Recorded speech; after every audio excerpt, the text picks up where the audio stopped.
Stand by. Hold on to your hats, here we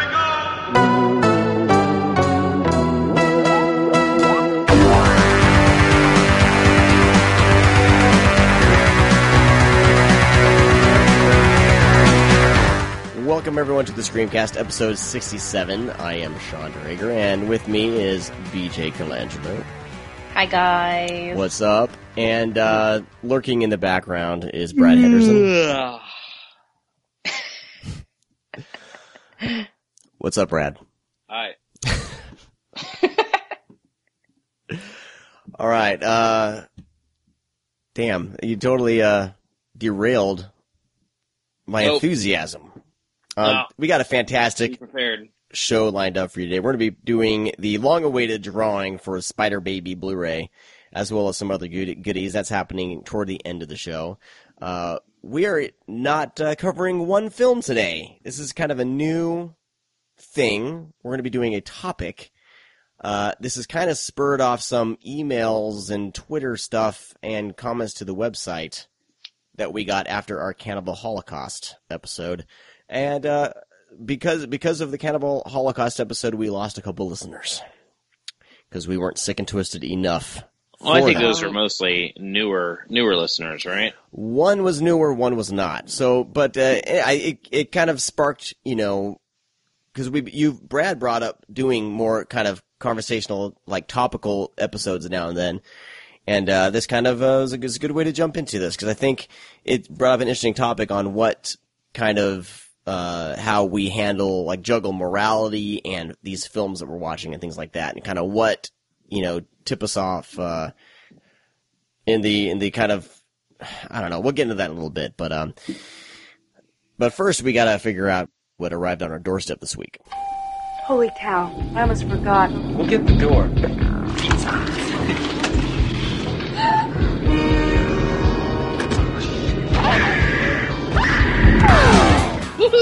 I'm like, do we have Brad go first since he has like $1 billion, or I don't have $1 billion. That's an outrageous claim.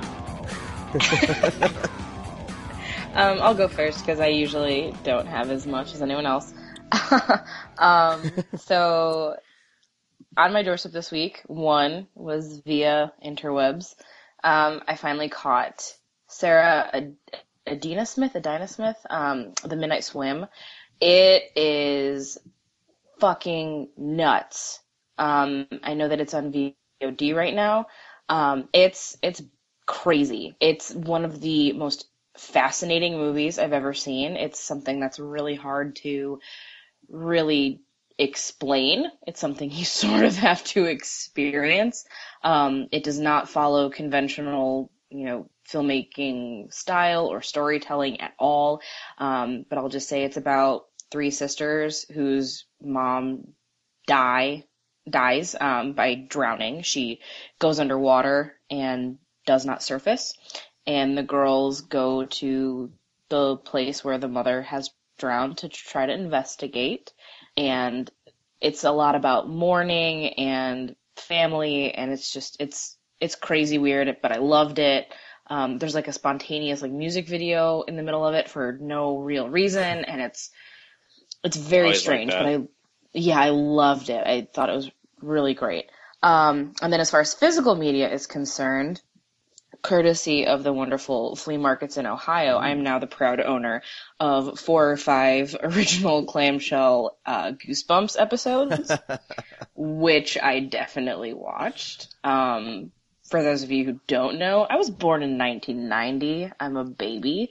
So Goosebumps was a major, major part of my childhood and what kind of introduced me into the horror genre, like really, really pushed me into it. I mean, my parents had a huge deal with that and showed me inappropriate stuff. That's neither here nor there. But Goosebumps, Are You Afraid of the Dark, and So Weird and Eerie, Indiana were the ones that really like cemented it. Like, okay, yeah, this is my thing. This is what I like. So last night I rewatched Night of the Living Dummy Part 3. Oh God, dude, it's so good. I love it because those are actually really creepy. Oh yeah, they're terrifying. And the thing that I noticed with the third one, which is different from part 1 and part 2. That's the girlfriend, right? That's part 2. Part 2 is Bride of the, or technically it's like Slappy gets a Bride girlfriend of the Living Dummy. Yeah, it's weird. Yeah. But the third one is when they, not only did they have the actual ventriloquist dummies that have, the eyebrows and the eyes and the mouth that they can all move, but they also then made the costumes and put a little person in them so that they could run around and chase people. So then they also had the mask work done of these dummies. And I was like, you know what? That's really smart. And I was watching the episode, and they're really smart the way they did it, because anytime that it was the person in costume chasing the kids, it was wide shots, medium shots, far enough away that you really couldn't get detail. And then they would go to the close up and they would cut back to the actual dummy. I was like, that's really fucking smart. Like, way to go, Goosebumps, for actually caring about the quality of your content that you're putting out. So that's what has been on my doorstep. Sweet.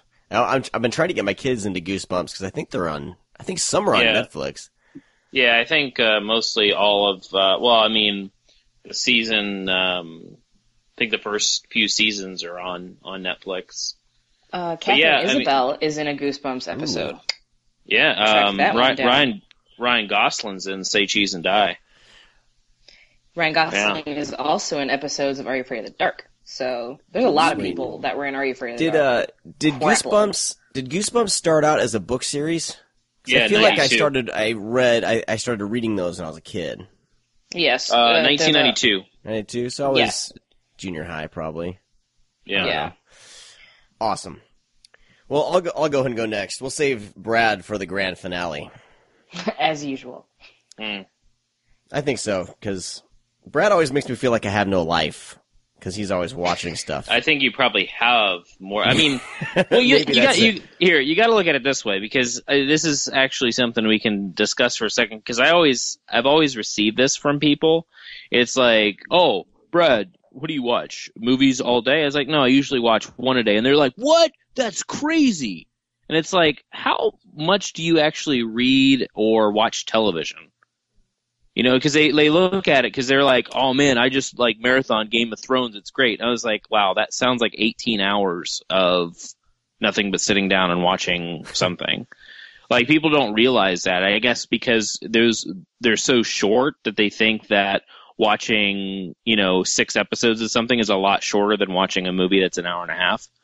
So I've always got that, it's like, well, if you read a book, if you watch a television show, if you watch 2 movies in a day, it's actually, I watch less than probably you do. I just, see, when you say 7 movies, that's a lot. It sounds like a lot. I get what you're saying. I have 3 small children, and I guarantee you though, you watch more television than I do.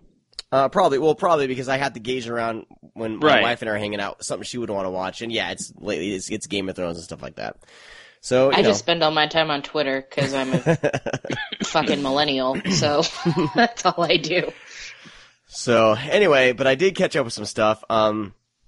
There's a couple that I watched a couple weeks back, but I held out because I wanted to talk. I wanted to make sure BJ was on the show with us. I caught up with a couple Jason Trost movies. Yeah. Some J-Tro in the house. Oh, God. This is his Twitter handle. You can call him J-Tro. I think it's funny. I like it. Whatever. I love J-Tro. Anyway, the first movie I ever saw of his was The FP. When I first saw this, I think it was back in 2012 when it came on to Video on Demand. But I absolutely hated this movie when I first saw it. Rewatching it a second time, I think I don't know if it's just now I get the joke. It's kind of one of those, it's more of an inside joke flick, I guess. I don't know, but this time around it didn't rub me the wrong way like it did the first time I saw it. And the first time I had an issue, like, I just didn't get the slang used with a bunch of trailer park, like, white boys using kind of street slang. I don't know, it was just... Because that is the joke, and I'm glad exactly. that upon your second viewing you got it. And I don't know why I didn't get it that first time. I don't know if I was in just a bad mood or... I don't know. But I think I was expecting kind of because it's a film about, Dance Dance Revolution battles, you know what I mean? In a kind of a post-apocalyptic setting. I think I was expecting it to be a little more of a spoof, than it was. But the thing is, like, rewatching it, it's a lot smarter than just being some dumb spoof. It's a lot smarter than that. I think a lot of the lines and the dialogue in the film, I was cracking up this time around. When when one of the characters is talking about how all the ducks have gone away, you know. Like the thing that I love about J. Tro's filmography is that when you look at something like the FP, you see it and you're like, oh, it's a bunch of white kids trying to act like they're thug life or whatever. Yeah. And it's like, well, one, those people do exist, and it's really funny to make fun of them. Right. And two, that is how he's getting your attention, because you're like, oh, this is going to be funny, but then he's actually, giving, a more powerful message, which I think he does in all of his films. It's like, hey, I'm going to reel you in with something like ghosts or superheroes or whatever, and then bam, hit you with the real message. And you're like, oh shit, now I get it. Good job, J-Tro. You're a genius. It's much more subversive, I think. And I think the problem was a lot of people, the joke went over their heads when they first saw it, because I know it got not horrible, but it did get kind of middling reviews where a lot of people didn't like it. A lot of people were kind of turned off by the, instead, near the end, instead of the hero kisses the girl, something else goes down.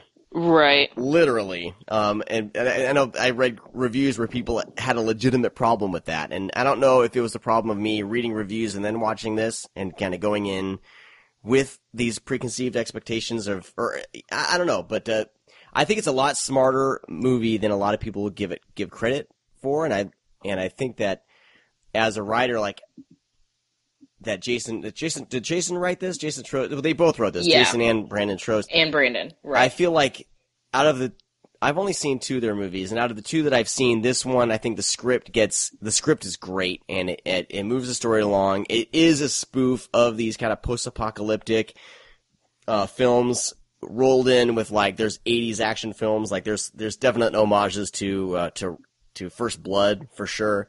There's kind of a Commando reference where he's introduced carrying a log, stuff like that. So you can tell that they're kind of poking fun at these conventions, these 80s movies right. conventions, but they're kind of flipping it with the dialogue that I wish I remembered some of the stuff, because I was tweeted some of it out, and I can't find it now, but it's like, it's a movie that you can rewatch and learn and start throwing these quotes at friends. It's probably the most quotable movie to come along in a while, I think. If, when I was younger, I would joke, we would watch movies and we would get all these quotes in our head, and me and my friends who've seen the movies would always sling the quotes back and forth, and when we're out drinking or whatever. But like, this is a movie you can definitely do that. But anyway, on reevaluation, I loved it, and it was weird to kind of flip it on its head like that, because I literally hated it when I first saw it. So I don't know. Maybe it was ahead of its time in a way. Who knows? I think that it's also a testament as far as revisiting films. Like, there are so many films that I've watched that I've hated and then rewatched. I'm like, I don't know why I hated this. Like, I really like this now. Yeah. Or, your mood definitely affects the way that you see things. Your environment affects the way you see things. There are movies that I saw at home that I hated and then saw in theaters that I love. Yeah. I think that it just, that's kind of the magic of movies, is that they can be viewed differently, just depending on your situation, your emotions, your anything. It's so subjective, not only for viewer to viewer, but also from viewing to viewing. Yeah. Yeah, it was great. So, I definitely, like, if you've watched it and didn't like it the first time, I think, maybe give this one another shot. I think it's definitely worth it. Moving along, the next Jason Trost flick that I saw was All Superheroes Must Die. And, Brad, you said you really liked this. No.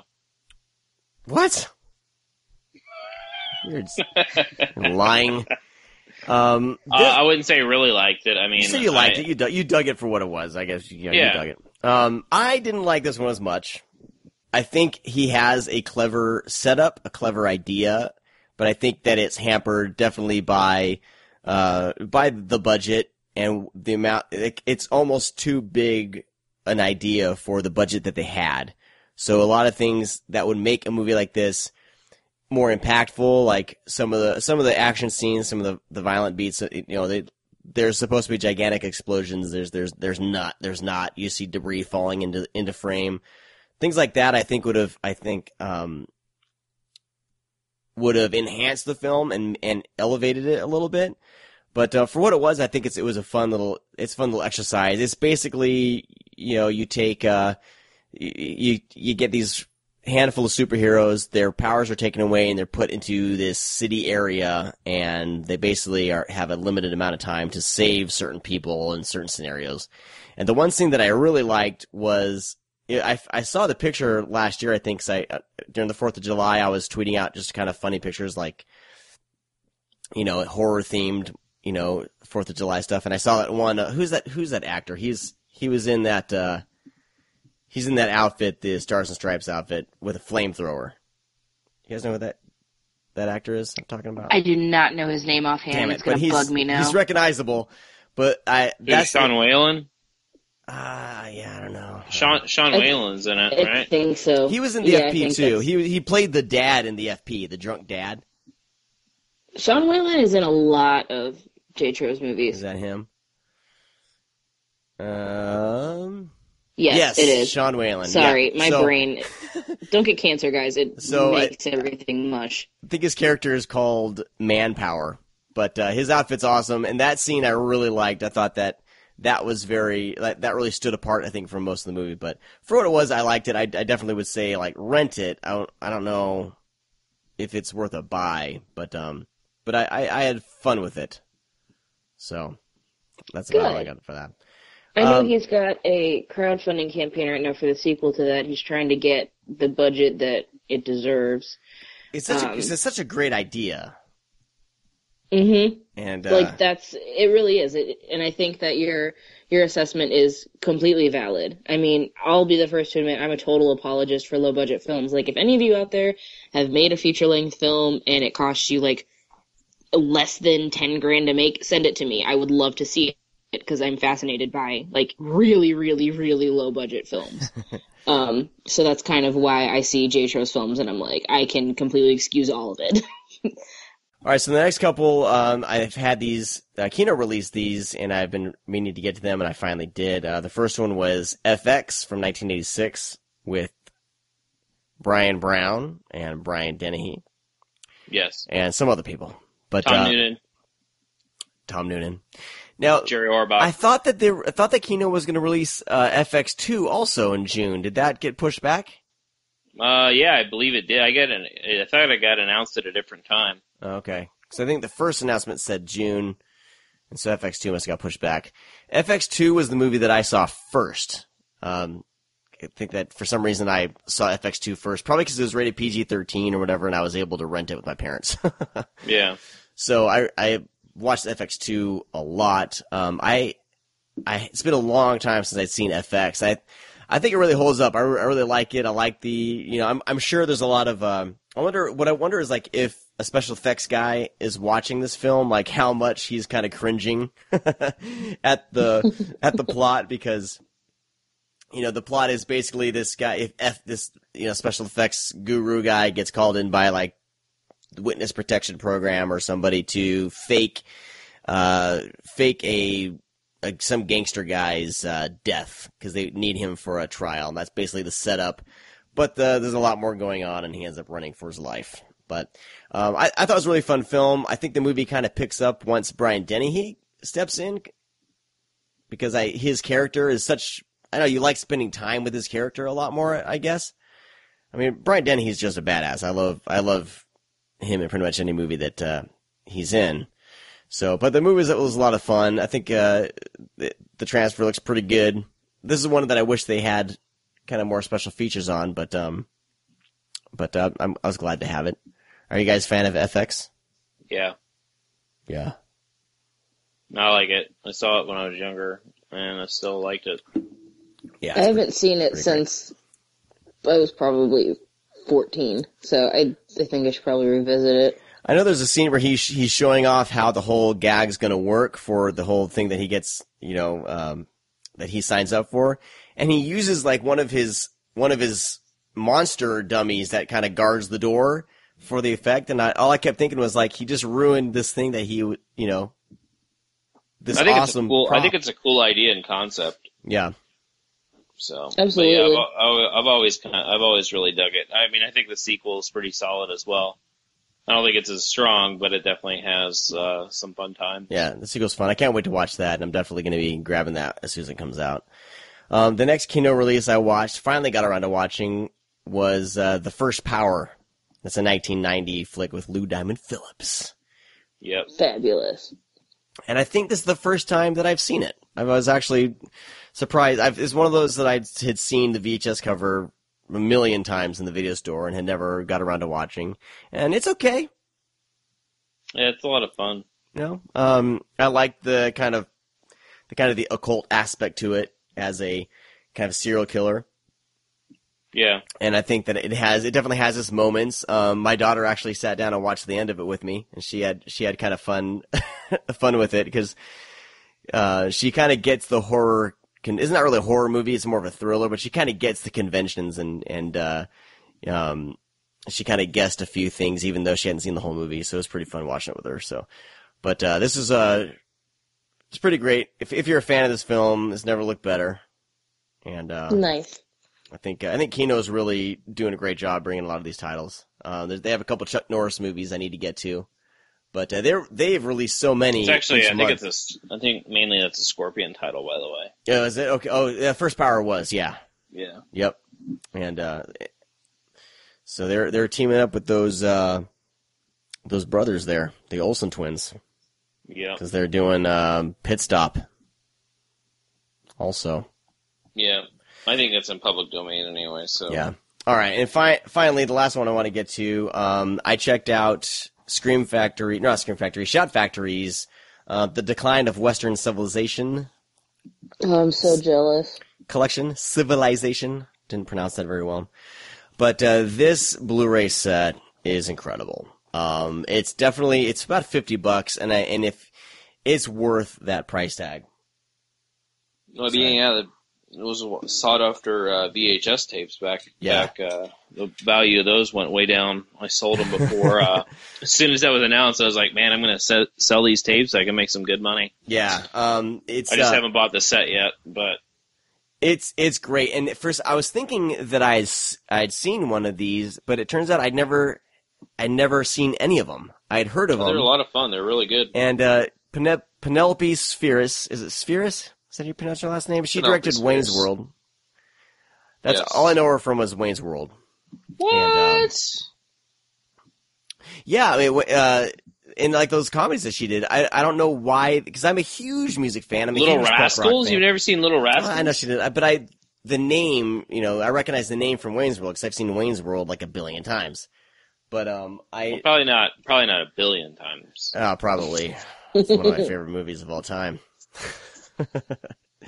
But yeah, man, she has some really great shit. Yeah. I'm surprised that these documentaries eluded me. Maybe by the time I would have been interested in them, they were hard to find. I don't know.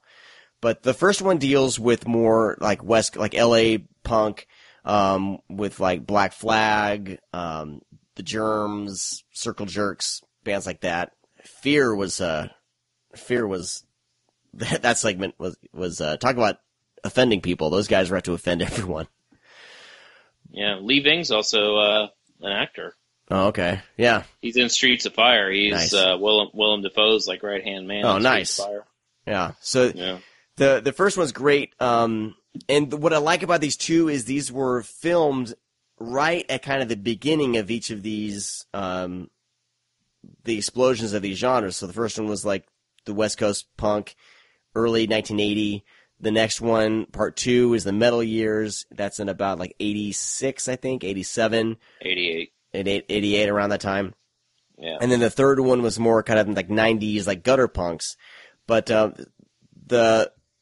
it's great because they're filmed at that time. So you don't have any bands looking back on their career. This is all bands as they're starting up.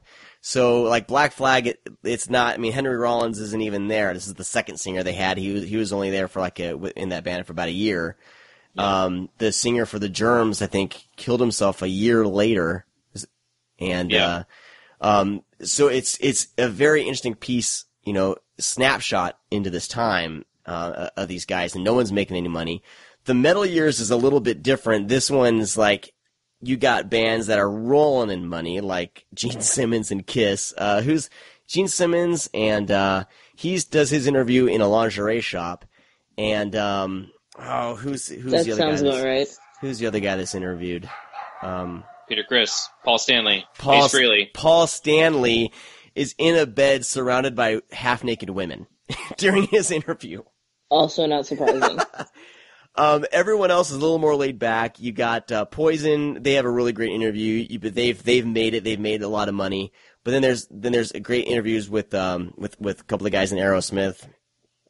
And then there's a great interview with Ozzy Osbourne, who's like making breakfast in a robe. It's fantastic.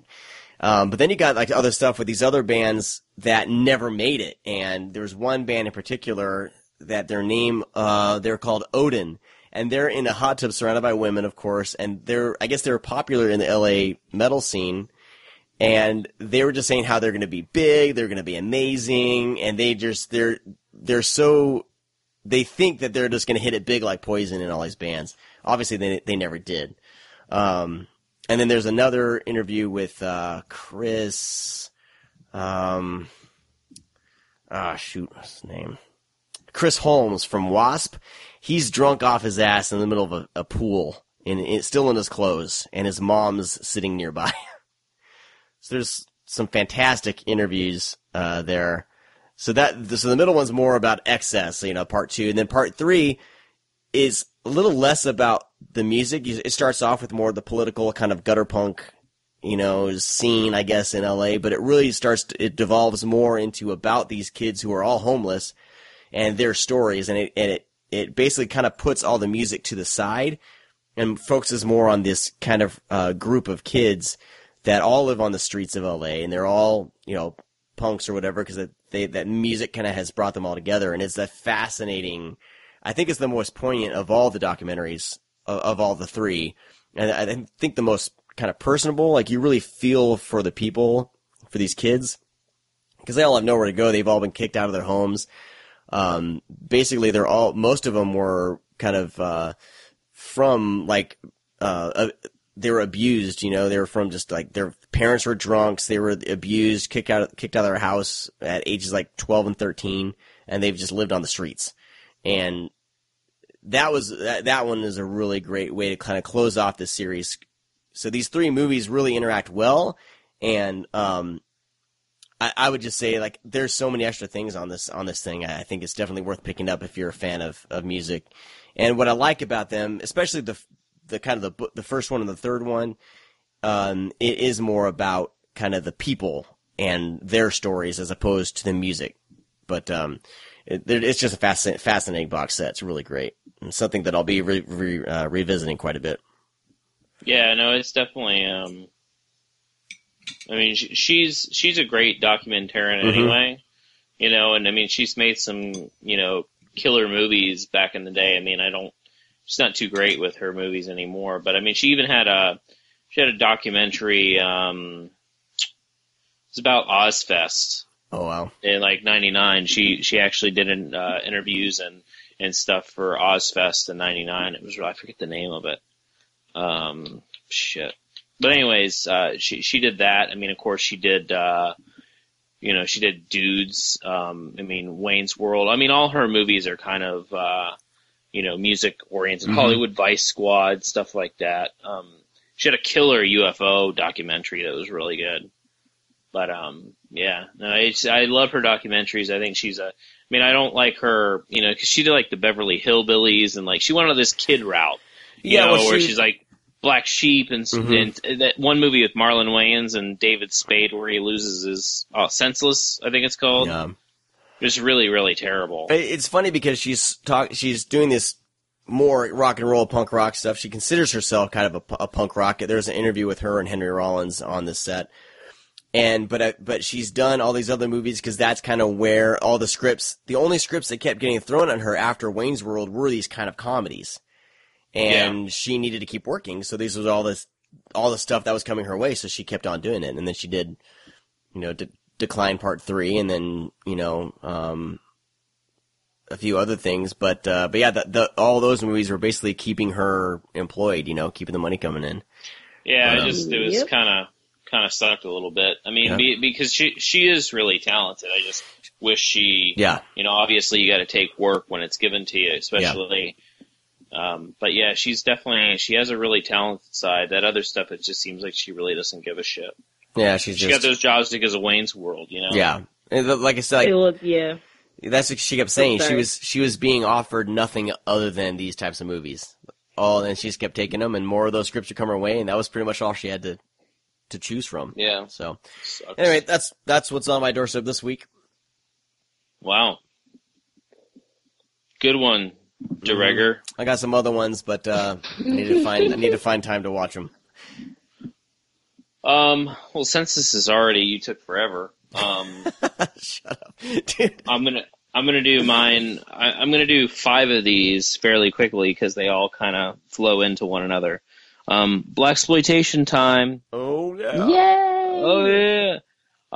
Olive Films has. I'm gonna leave out Soul Plane, but they've released a few. Soul Plane. Go fuck yourself. Okay.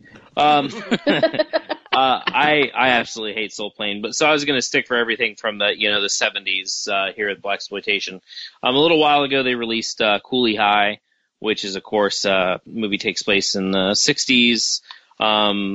Just kind of just 2 buds that are in Chicago that go to parties, meet people, that type of shit. Just a fun comedy. It's funny being kind of, it's PG, which was odd because a lot of these blaxploitation films are coming out and showing, kind of a grittier side of the streets and shit like that. But, it remained to be kind of heartfelt and light, which I've, always kind of dug. And, the transfer is decent, no special features, of course, but, still, very, unlike most urban comedies, it has some social issues, stuff like that. Just a really all around great movie and kind of a feel good thing too. So, which is also directed by God, what's his name? The guy that directed Last Dragon. I forget his name, but anyways, Last Dragon's coming out on Blu-ray as well. So, oh yeah, that's a lot of fun. And he directed Crush Groove too, which is another kind of blaxploitation. Michael Schultz. Yeah, I guess so. I honestly can't remember the name. So. Michael Schultz is what IMDb says. I can fucking look on the back of he the also Blu-ray. did Car Wash. Car Wash. Yes. Woman, Thou Art Loosed. Okay, are you reading IMDb? Yeah. Next up, this is also released by Arrow in the UK. Coffee come out on Blu-ray over here, which is written and directed by Jack Hill, who did Spider Baby, which we just spoke about not too long ago. You mentioned Pit Stop. Jack Hill did Pit Stop, and he actually did. God, what else? I'm missing some other movie. I'm just drew a blank. Like The Big Dollhouse, another film that we have here as well. So I'll just do them together. Is Foxy Brown, which is another Arrow release over in the UK. So these 3 films that Olive, because they released 4 altogether. They released Hammer, Friday Foster, Foxy Brown, and Coffee. Of course, the 3 here star no other than Pam Grier, which Coffee is a lot of fun. It's really gritty. It's very raw, and it's towards the end of kind of Jack Hill's career, to where he just wanted to kind of go all out. So it's story of Coffee, who's like I said, Pam Grier, who plays a nurse who basically just starts slaughtering everybody, drug dealers and shit like that. Which is, it's a lot of fun, and it really shows a side of Pam Grier that really, this is obviously the film that really took her career places. And then she's so good in it. Oh my God. Yeah, I know, she's fantastic. And then, I think it's the year later, cause she did Foxy Brown, or Friday Foster, sorry. I keep saying Foxy Brown. But, and then she did Foxy Brown. I think maybe the same year as Coffee, I want to say, because they're both like in the mid 70s. So kind of the same thing. I mean, she plays a prostitute who gets revenge on the people that murdered her boy toy. So, which is another just, not as, I wouldn't say it's as violent. Foxy Brown's a little bit more fun than, because Coffee's really gritty and grimy, and Foxy Brown's a little more laid back and clean. It just shows kind of a different, I mean, that's how I feel. I mean, people might think it's kind of the same movie because they were done so close together and kind of have like the same premise. It just puts Pam Grier in a different name. It could almost be a sequel in a way. Which is another, decent transfer, just the HD master that MGM gave over. The same thing with Friday Foster, which is she's like a photographer, right? Yeah, she plays a photographer, and it's just a kind of another revenge movie with assassination and kind of espionage type of shit. Still a lot of fun, no special features. Again, just the film. But I mean, definitely 3 movies that have Pam Grier in HD. I'm going to jump on the same as you should. Yes. So, I mean, if you want to pick up the Arrow releases, they are better. I have Foxy Brown and Coffee on Blu-ray from Arrow, and they do look substantially better. And they have a shit ton of special features. So if you want to fork over the extra money for, it's actually probably UK disc are a lot cheaper than all the films that are like $20. Yeah, it's probably either the same or cheaper to get it from through Arrow, and maybe even through Amazon UK. You might find a really good price too. I got Foxy Brown for super cheap. Yeah, no, it's always really cheap on Arrow's site. And the other one they released is kind of another film that really kickstarted Fred Williams' career, which is Hammer, which it's basically, how would you really describe Hammer? It's just that he's street smart, and he gets mixed up with some bad people that are kind of rigging fights in a way, and his girlfriend's kidnapped, and he goes after him. Because I don't want to give too much away, but anyways, it's it has to deal with a mob boss and stuff like that. So it's the black guy that's coming back from this strong whitey that is kind of running the streets, along with some. I mean, it's not. I really wouldn't consider. I don't know. I wouldn't say it's like this is like a Kill Whitey movie or anything like that. They left that later for Bucktown and shit. But no, definitely one of the films that really takes Fred Williamson, seeing him in a lead before he became kind of who he was. I mean, of course we have like Black Caesar and stuff like that, to where it really shows his badassness, but really took I don't know. I think this is another film that they saw him in, and they were like, "Holy shit, we should definitely put this guy in more films," just because he is playing kind of a real badass. I mean, I guess maybe Black Caesar came out before Hammer. I want to say you have IMDb, don't you? Huh? I think Hammer came out. You'll shame me. Oh, I think. I want to say even Hammer came out before Black Caesar, but yeah, I mean that would even make my point even more solid, is that he really takes that role, and it was like, man, this strong African American guy we can put in this movie, and white people will go see, and also black people will just be drawn to this as this kind of. This, because already he came off of The Legend of Nigger Charlie, which is kind of a black exploitation western that spawned a couple sequels, and then he comes as the Hammer, and then Black Caesar, and, you know, Hell Up in Harlem and stuff like that, to where it's just this prominent black man that's, you know, has like the story of like a mini story of Scarface in each of his movies. Yeah, maybe, it's just really badass. He had like 4 years in a row. You know, like Hammer was before Black Caesar, but I mean he did, there you go. I mean, all these movies came out subsequently, like year after year. You know. Yeah, he was a busy guy, but that's the thing is, I think they saw that, and you know, they were just saying, we can make money off of this guy, and plus he's just.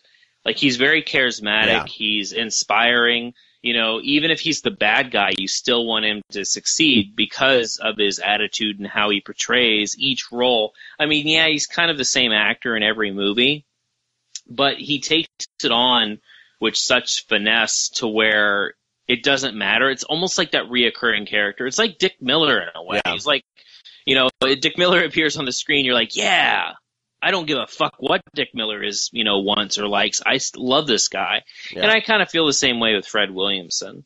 You know, I mean, even when he becomes a vampire in From Dusk Till Dawn, you want to see him kill everybody. He has the best. I think he has the best transformation out of all of them. I think he's my favorite. Yeah. Well, yeah. I mean, but I like what they did with that, number one, because you think that once he becomes, spoiler alert, once he becomes a vampire, he's going to become even more badass, but he just ends up being a pussy, you know, because like, you know, he's telling this story, you know, about Vietnam, and he's just stabbing people, and he's like, there's chunks of yellow flesh, and then he gets bit by a sex machine, and then like all the bats come in, and then Harvey Keitel raises the shotgun up to him to hit him in the face, and then he screams and he melts. Right. And it's just like, that was hilarious because, you know, anybody that loves Fred Williamson, you're like, man, this is going to be like, as soon as you see him, it's like, man, if that guy gets fucking bit, he's going to kill everybody. Right. You know, and it's just a lot of fun. And with his films, that's how he was. Like, he was just a kind of a normal, you know, working Joe, and then gets crossed or something happens, or, you know, he even plays I mean, even in Vigilante, you know, he sticks up for the white guy, and he's like, you know, fuck this. He's like, we got to take our streets back. We got to take it. And I don't know. It's just every role that he plays and portrays, he can just take it, and automatically you just like him. And, you know, it all starts off with Hammer, and then goes into Black Caesar, where he's more, you know, kind of a standalone prominent black man that just become, you know, is obviously a badass. So yeah, definitely, if you're not familiar with any Fred Williamson movies, I think Hammer is a good place to start. And then, you know, do Black Eye, or Black, I almost said Black Guy, Black Guy, Black Eye, where he plays Stone, and then, you know, 3 the Hard Way, 1 Down, 2 to Go, Hell Up in Harlem. I think that's a Black Caesar. That's a really good segue into kind of how Fred Williamson just is just a fucking badass. He really is. So moving along, definitely pick up those 4 blaxploitation, or 5, right? Because Cooley High. Kind of a really great little, not set, but films that all of films put together all at the same time. So definitely something to check out. The next is up by Scream Factory, which is extremely disappointing release. Not because the special features are really great, but they released Howling 2 on Blu-ray, which is absolutely pitiful. I mean, it really does look. I would just keep your DVD because I think the DVD looks a little bit better. I would say this is a really, really old transfer, because you can see it's so pixelated to where the point that it's just, I would be pissed, to be honest with you, if I paid money for this. I mean, the special features are decent, but the transfer is just not great. So if I would wait till it's on sale so you can, you know, put it together with 1, because I imagine part 3 is coming eventually here. Like, I thought for sure that they would do 2 and 3 together. But yeah, that's what I was thinking they were going to do.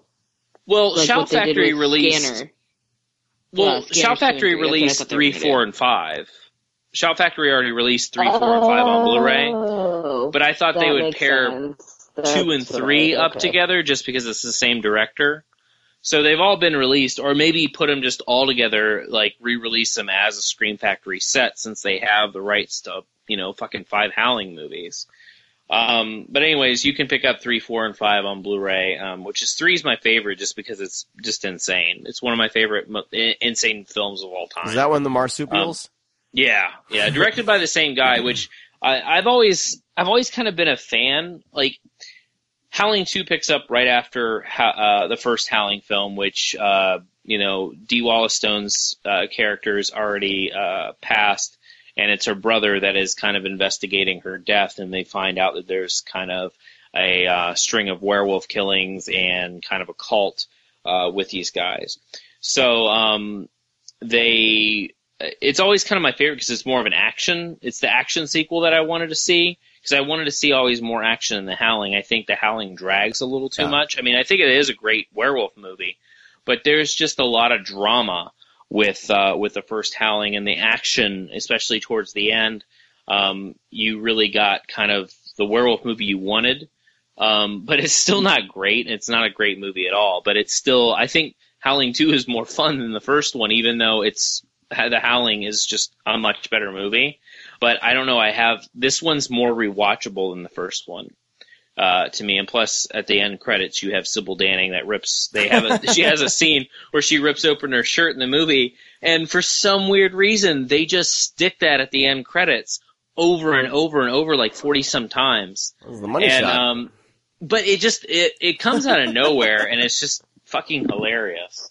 So anyways, decent special features, an interview, of course, with Sybil Danning, which is great. Just a bunch of other stuff that if you really want to see kind of script-to-screen type of thing with such a like a hard-hitting werewolf movie and that spawned a couple sequels that are just batshit insane. It's kind of weird the turn that went into. Yeah. Next up, real quick, since I picked this up since it just came out on Blu-ray, and of course the series is coming out on Netflix, but it's Wet Hot American Summer.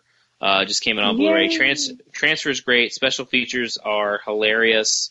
This is definitely one to pick up if you like David Wayne, who is one of my favorite writers just because he has kind of the same sense of humor that I do, which is just he's kind of an asshole and he finds things funny that I guess normal people don't. So, I mean, if people are unfamiliar with David Wayne, he had a really popular movie at the time a few years ago called Wanderlust that did well at the theater. I don't think it's a great film. It was written by Ken Marino, who's also in What a Hot American Summer. And then he recently did They Came Together with Paul Rudd, who's in Wanderlust as well, and Amy Poehler, which is written by David Wayne and Michael Showalter. People aren't familiar with David Wayne. He got his start, his bigger start with The State, which is absolutely hilarious, which has, Michael Ian Black. Funny.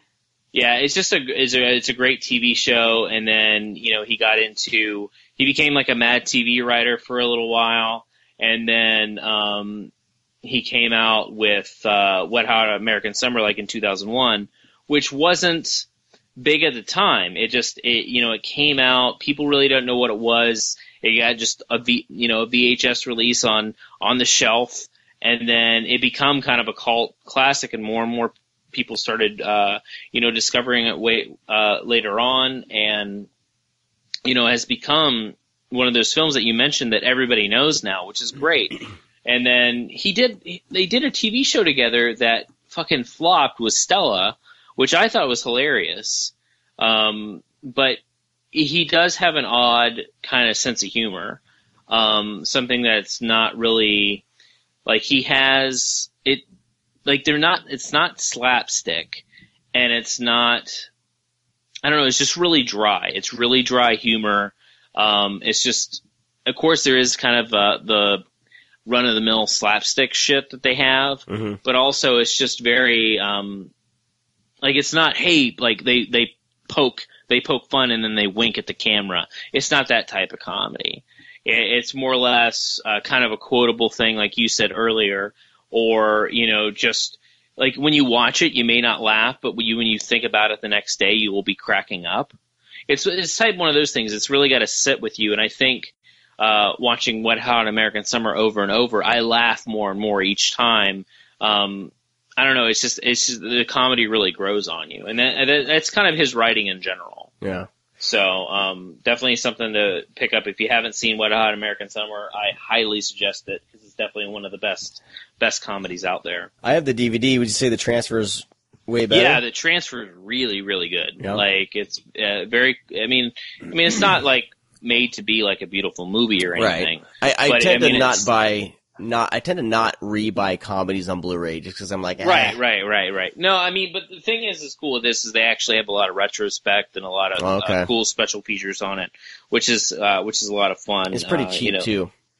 Yeah, decent price, and get caught up before they do the Netflix series, which is unbelievable. They got this cast back together to do like 10 episodes or something, but literally. If anybody knows the cast, like a lot of people in this show or this movie went on to do major things. Yeah. Like just Paul Rudd and Bradley Cooper. Yeah, Bradley Elizabeth Cooper in Banks. general. Yeah, they all have really succeeded. I mean, some of them kind of, disappeared a little bit, or maybe they had, kind of a bigger career afterwards, but has kind of died down. But to actually get this barrage of characters and actors and actresses back to do this is like, it's the one word for it. It's just amazing. Because when I heard that they were doing it, I was like, fuck yeah, that's going to be great. But what are they going to do? It's going to be like David Wayne and Michael Showalter back and then a bunch of new people. No, they were like, let's get everybody and actually make a prequel to the movie. It's a prequel.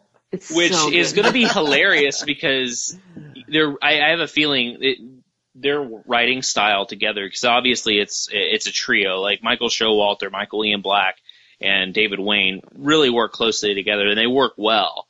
And so it's going to be funny to see them kind of poke fun at stuff like this, because the movie makes fun of itself, even in Wet Hot American Summer. So that's going to be incredibly exciting. Yeah. I can't wait. I'm not a big TV guy, but I can't wait to go back to the first day at camp, which I think they even got kind of the smaller actors to be in it as well.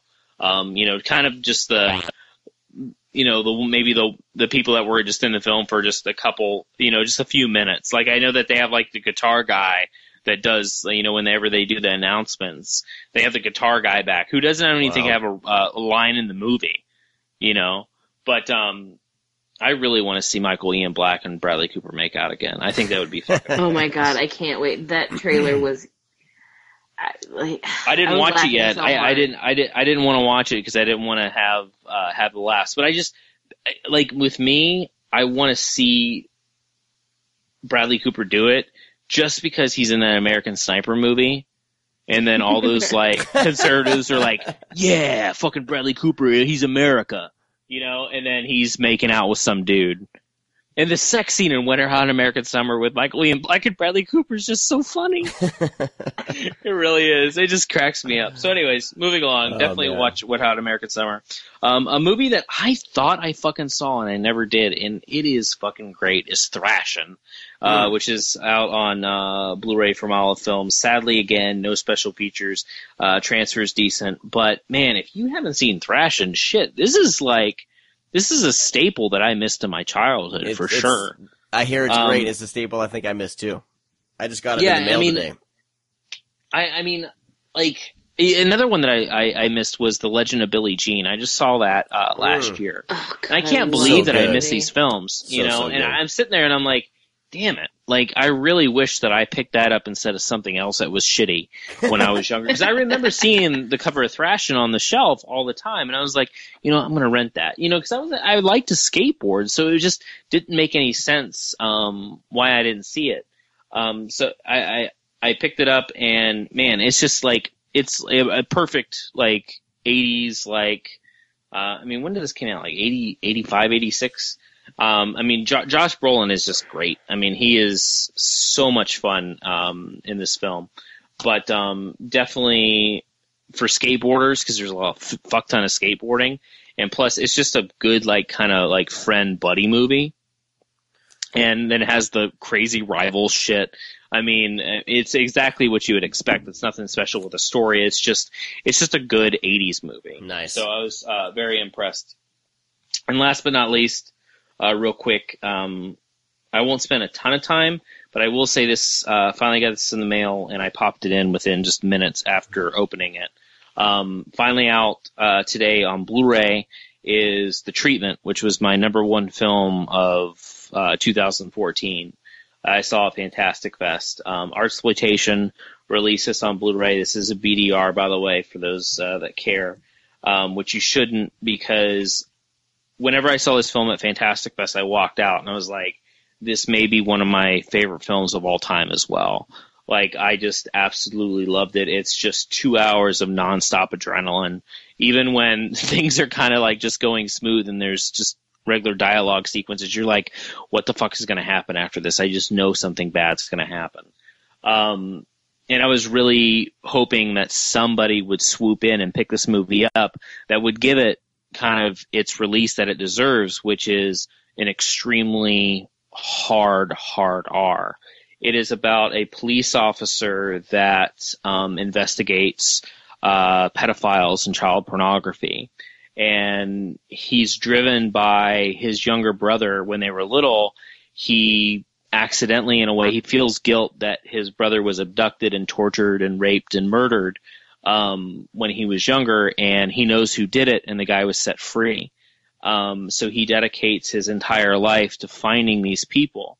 And he comes across kind of this serial rapist that is going around kidnapping families, and then, you know, I mean, it sucks. It's really hard to even say. It's like he rapes there's child rape all the time in this movie, but it's very, it's also, but at the same time, it's not tasteless at all. Like, it teeters on like, holy shit, they're just about to cross the line really hardcore, and they don't. But it's like your heart starts racing because you're just waiting for it to happen. But it doesn't want to be that movie. It wants to show the terrible, terrible things that happen, but at the same time, it, also wants to be respectful. And I don't know, it kind of gives you more of it, like, already it's a subject that sucks and that's really hard to watch. But at the same time, you just love this cop because he's just absolutely fucking relentless. And he comes along kind of like I said, he's coming along a serial rapist that's kidnapping families and keeping the families and torturing them for days. And the kids, there's like a string of kids that have actually seen it, and they say he's like a troll. He like climbs up the window and looks inside the windows at him, and spies on him and stuff. And it's really, really tough, man. But it is nonstop adrenaline. This movie fucking hits so hard, and the last 20 minutes you just can't fucking breathe. Like, I was just sitting in the theater like, Jesus Christ, like, I want it to end, but I don't want it to end. That type of thing, where I just wanted to keep going because I kind of love where it's heading. And it's definitely a great murder mystery. It's a great cop drama. And if you don't mind the subject matter all that much, it is definitely one of the best films that you'll probably see this year. So definitely pick it up. I was super excited that Artsploitation got behind it because they always push the limits with their releases. And this is definitely one that you'll be hearing feedback from. So yeah, definitely pick that up. Awesome. So for sure. Cool. I think speaking of which, that transitions us nicely into today's just thinking that into today's topic. When we did the show talking about the cannibal movies, Cannibal Holocaust and Cannibal Ferox, especially, we had a few. I was surprised by some of the feedback we got. We got positive. We got a lot. We got a lot of positive feedback. Yes, a lot of positive feedback. We got a couple, negative feedback. One in particular is from a longtime listener who said that he was upset that we, were offended by certain things in Cannibal Holocaust, like the animal killing and the rape stuff, and he called us Mormons. number one, which was kind of which was weird. A bit weird, and then he blocked us on Twitter, which is fine. I mean, it's just weird. And then it was just a weird thing, but it also made us think, like, because when I saw it, I was like, man, that I totally don't. I guess I don't come across on the podcast because, like, that might have offended me, but they totally missed the point why it offends me. Yeah. You know, it's like, oh, you don't like that type of thing, that thing offends you. No, it's about how the movie was made that offends me, not by what I saw.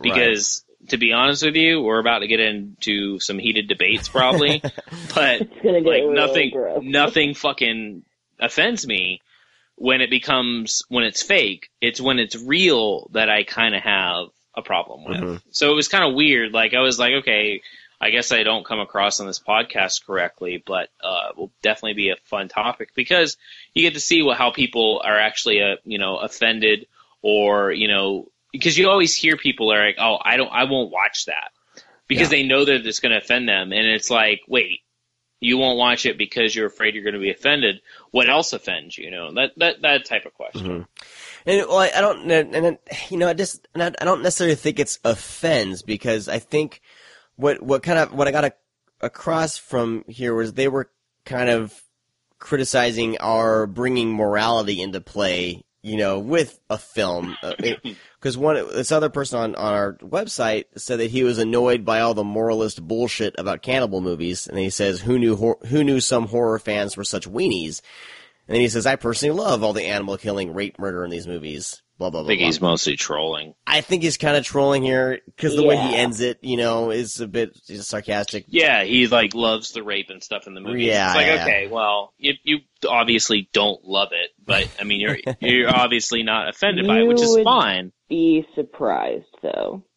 Oh I know that there is, but it's just the way you put it made it seem more or less trolling. My website is named after I spit in your grave. The amount of crazy, weird shit people send me, just based on that alone, is pretty deplorable. Yeah.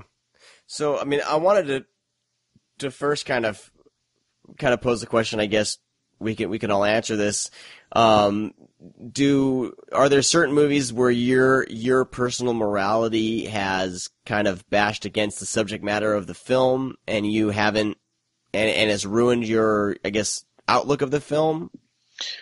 I'll go first because I know BJ probably has more lengthy answers than I do.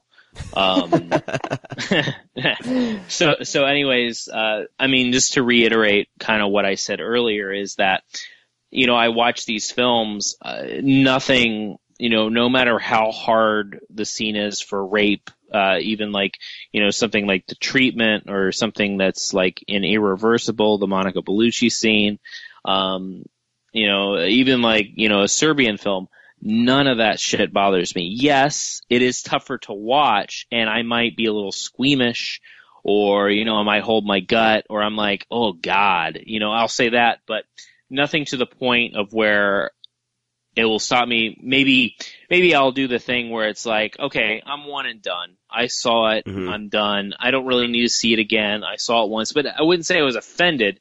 It's just something that might not be rewatchable. Very much like Irreversible. I'll probably never ever watch Irreversible again, even though it's a fun movie to talk about in a way, because it does offend people. It is very gritty. It is very dirty, and it's very offensive to a lot of people.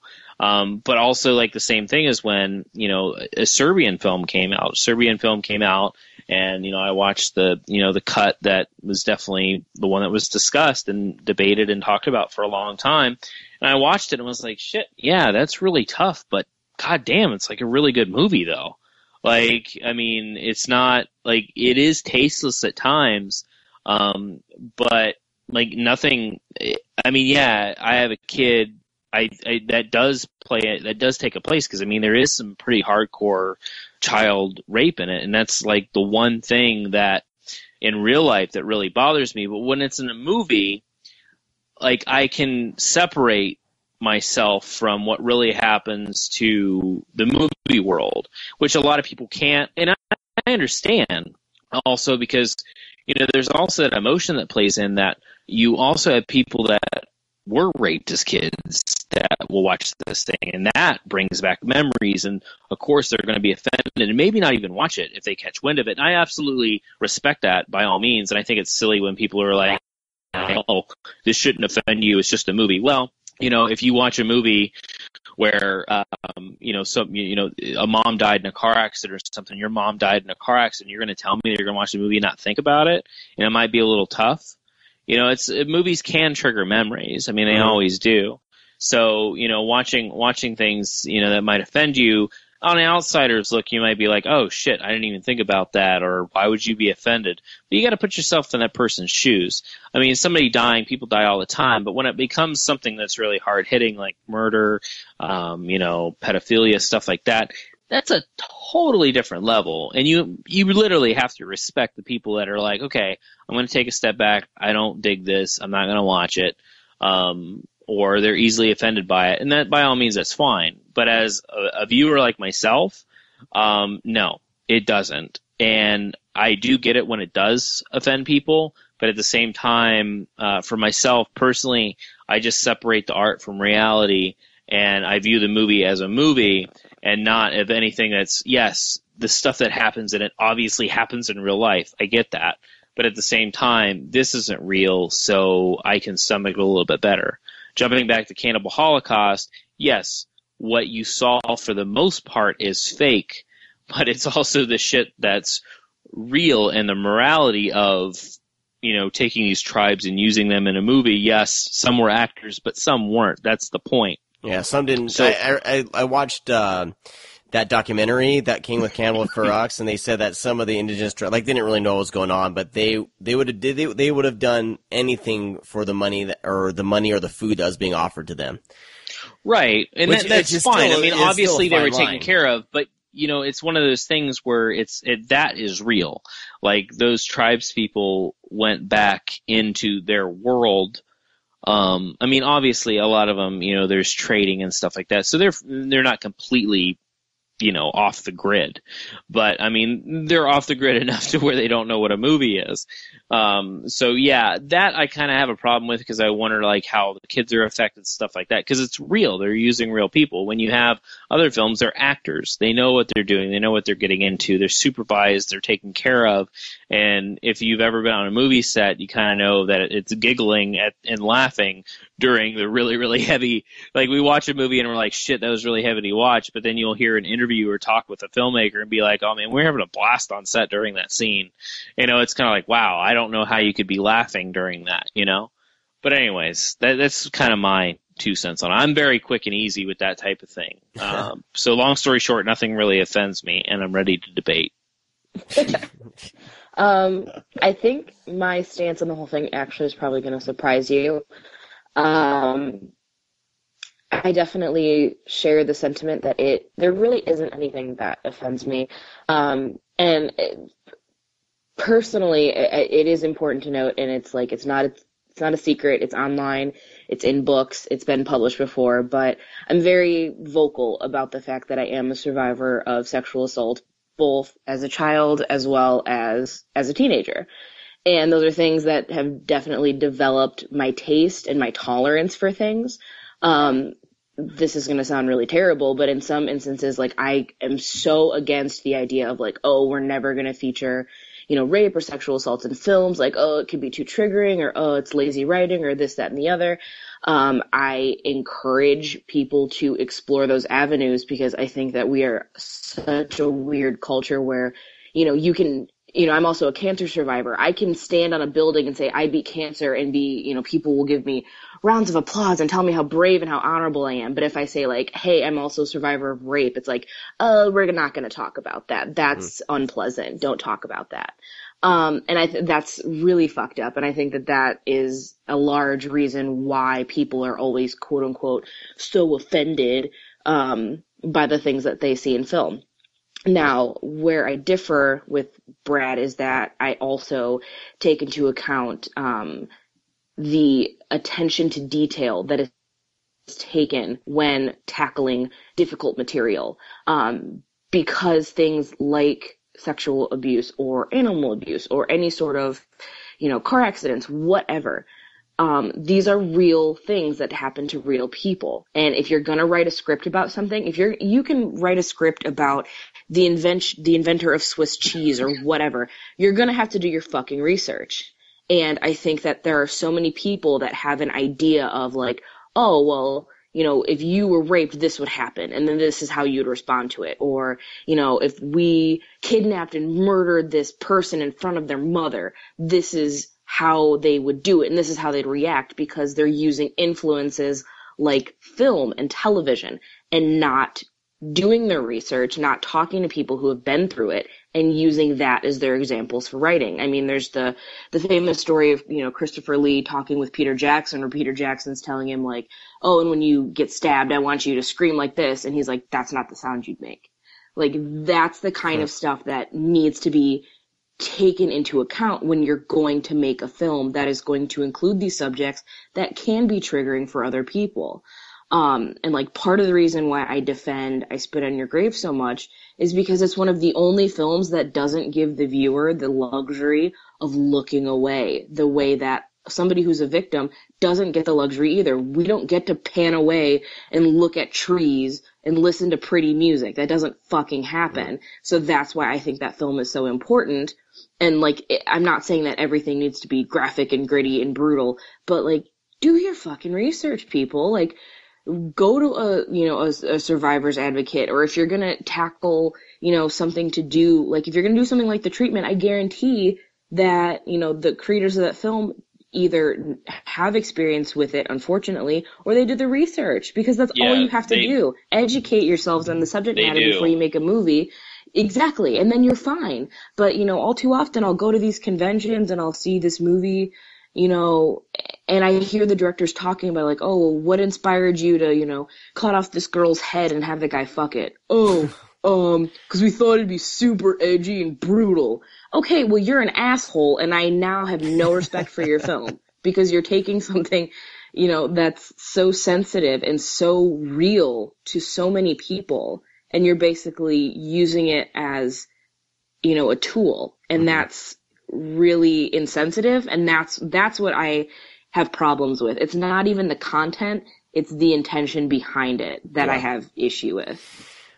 I'm probably pretty much the same way. Like, I can pretty much subject myself to anything and look at it from more of an analytical point of view. If it's going to be something, that I know is going to be offensive material or controversial at least, but I think it all boils down to context. Like, there's a movie called Hills Run Red.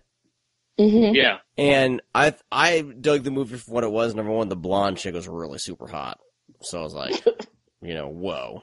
So she had my attention. But then near the end of the film, I don't know if this is a spoiler or not, but rape is used as a device in that film.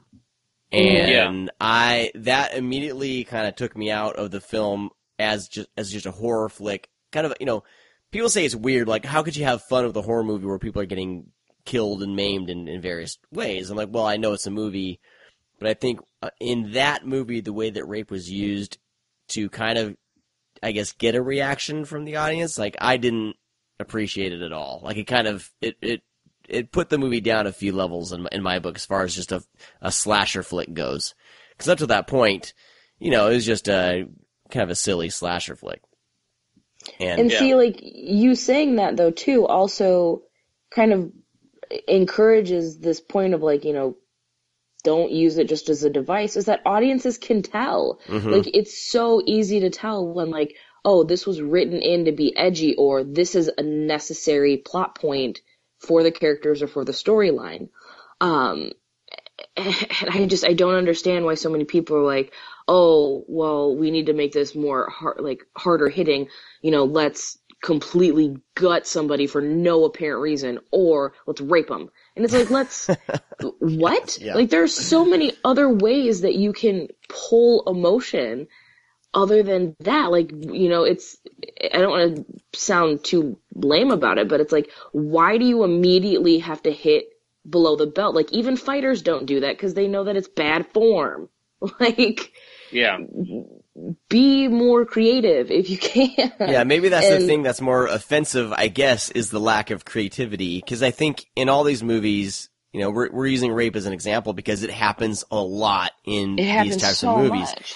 And it seems to be, like, for example, in Cannibal Holocaust, I believe it's used, you know, it's not fun to watch at all. And it definitely triggers some emotions. Is it ever fun? No. Well, I mean, you know, but do some people I know what you're saying. You know what I mean? No, I mean, because sometimes you watch it and you're like, okay, there's a rape scene, whatever. But then sometimes you just feel extremely uncomfortable. And I think it's when you sweat and you don't say anything, that's when it's not use the word necessary, but sometimes rape or something, even murder or something like that, it comes into play of the story and the direction it goes. It's not, you know, you don't want to say like it's appropriate to have it, but at the same time, you understand why it might be happening. Yeah. Well, when it's thrown in there just randomly, that's when you're like, whoa, what the fuck? That's like, where I'm saying. Why are we raping people? Yeah. That's what I'm saying with Cannibal Holocaust. It's a point in the film where you realize that these people truly are, like, these guys are fucked up. And I think, you know, it serves that plot point of the story, you know, I don't know, it serves that film for some reason at that point. It serves the story. But in a movie, in some slasher flick or something like that, where all of a sudden it just randomly happens, because what's the most messed up thing we can do to this poor person right now? Oh, let's just have this gigantic Neanderthal rape this chick. And does the same kind of thing happen in Wolf Creek? I feel like the same thing. It's like I watched Wolf Creek and The Hills Run Red in like the same weekend, and I was like, really? Seriously? Well, I don't think anything happens like that in Wolf Creek, though. Yeah, it's not. It's implied, but it's not like. It's implied, but yeah. Right, yeah. It's implied, but yeah. But, you know, I guess that's the one thing. If a film's going to go there, if it doesn't serve any character, in any of this stuff that could be offensive or morally offensive, if it doesn't serve the character of the story, if it's there only to shock, that's where I kind of turn my head a little bit, and you know, sometimes it's just something you can just kind of gloss over. The rest of the movie was great. Sometimes it kind of puts the movie to a halt and kind of it makes my overall experience taste bad. You know, I mean, it's even stupid things like the end of Kingsman. You know, the Secret Service. There's a butt sex joke at the end. You know, and it kind of. I watched it with my wife, so it was a little more kind of, if I watched it by myself, I don't know if I would have paid much attention, but it really was like, it made her kind of be like, all right, well, that just ruined the whole movie for me. You know, it's just a right, joke. and like, but for me, it was a dumb joke. It was a stupid, immature joke that had no place in that film at all up to that point. It was like, and I think the important thing to note, which I know we've all kind of touched on, but it's the thing that needs to be, I think, stressed the most, is that films are an individual experience, and the way that one person reacts to it is going to be different than another. I mean, hey, I've survived some pretty traumatic shit in my life, and my response to it is that I have very thick skin, and I can handle just about everything. But that's me. I know plenty of people who've gone through traumatic shit that it has wrecked their entire lives, and they cannot function. Like, trigger warnings exist for a reason. Like, the best way to think about it is, how angry do you get when somebody spoils something? Like, oh, spoiler alert, where was my spoiler alert? Okay, now think about that. If the spoiler alert is that, hey, you're gonna be reminded of the most traumatic thing that's ever happened to you. Yeah. Like, do I think that some people, you know, kind of abuse the trigger warning system? Absolutely. The same way that people abuse the spoiler alert sort of warnings in life. There's going to be extreme ends or extreme responses to it, no matter what it is. But it doesn't make them any less important to have. Like, I'm not going to spoil Game of Thrones for you. So please, like, if you're about to, you know, promote a film for me that has, like, crazy content, let me know. I mean, some days, yeah, I can sit and watch anything all day, every day. Other days, I can't. Like, I can't get into that headspace, and I gotta leave it alone. That doesn't make me any less of a horror fan because, oh, I quote unquote can't handle it. It means I'm a fucking person and this is the way that I respond to things. Yeah. And that goes to say for a lot of people. For some people, like, there's no one right way to be a horror fan. And I think that's the problem, is that there's a lot of people, namely fucking idiot mouth breathers on the internet, that think the only way to be a true horror fan is to be able to withstand, you know, the grossest and goriest and most ridiculous things. And that's not always true. Like, no. I have, I don't know if you guys know her. Her name's Andre Dumas. She used to write the Horror Digest.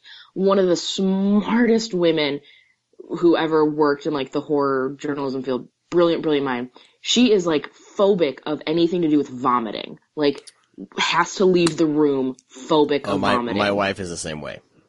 And, like, people would always give her shit about it. They're like, well, how can you, you know, handle watching these horror films if, like, you know, you're gonna have to leave when things throw up? It's like, dude, people can't control that shit. Like, you can't control what you're afraid of. You can try to, like, combat it and try to overcome it, but everybody's different, and that doesn't make her any less of a horror fan. It just means she doesn't like vomit. In the same sense that, like, I really don't want to see child nudity, or, like, when people hire actors that are above age but play them as children, which I've seen before, which is so disgusting on so many levels. Yeah. Like, I don't want to see that. Sorry. Like, doesn't make me a shitty person or a weenie. It means I don't want to see that. Yeah, that's always, I mean, again, like, I'll watch it, but it's something that, you know, that I notice. Because I recently just watched, again, I revisited Paranormal Activity 4.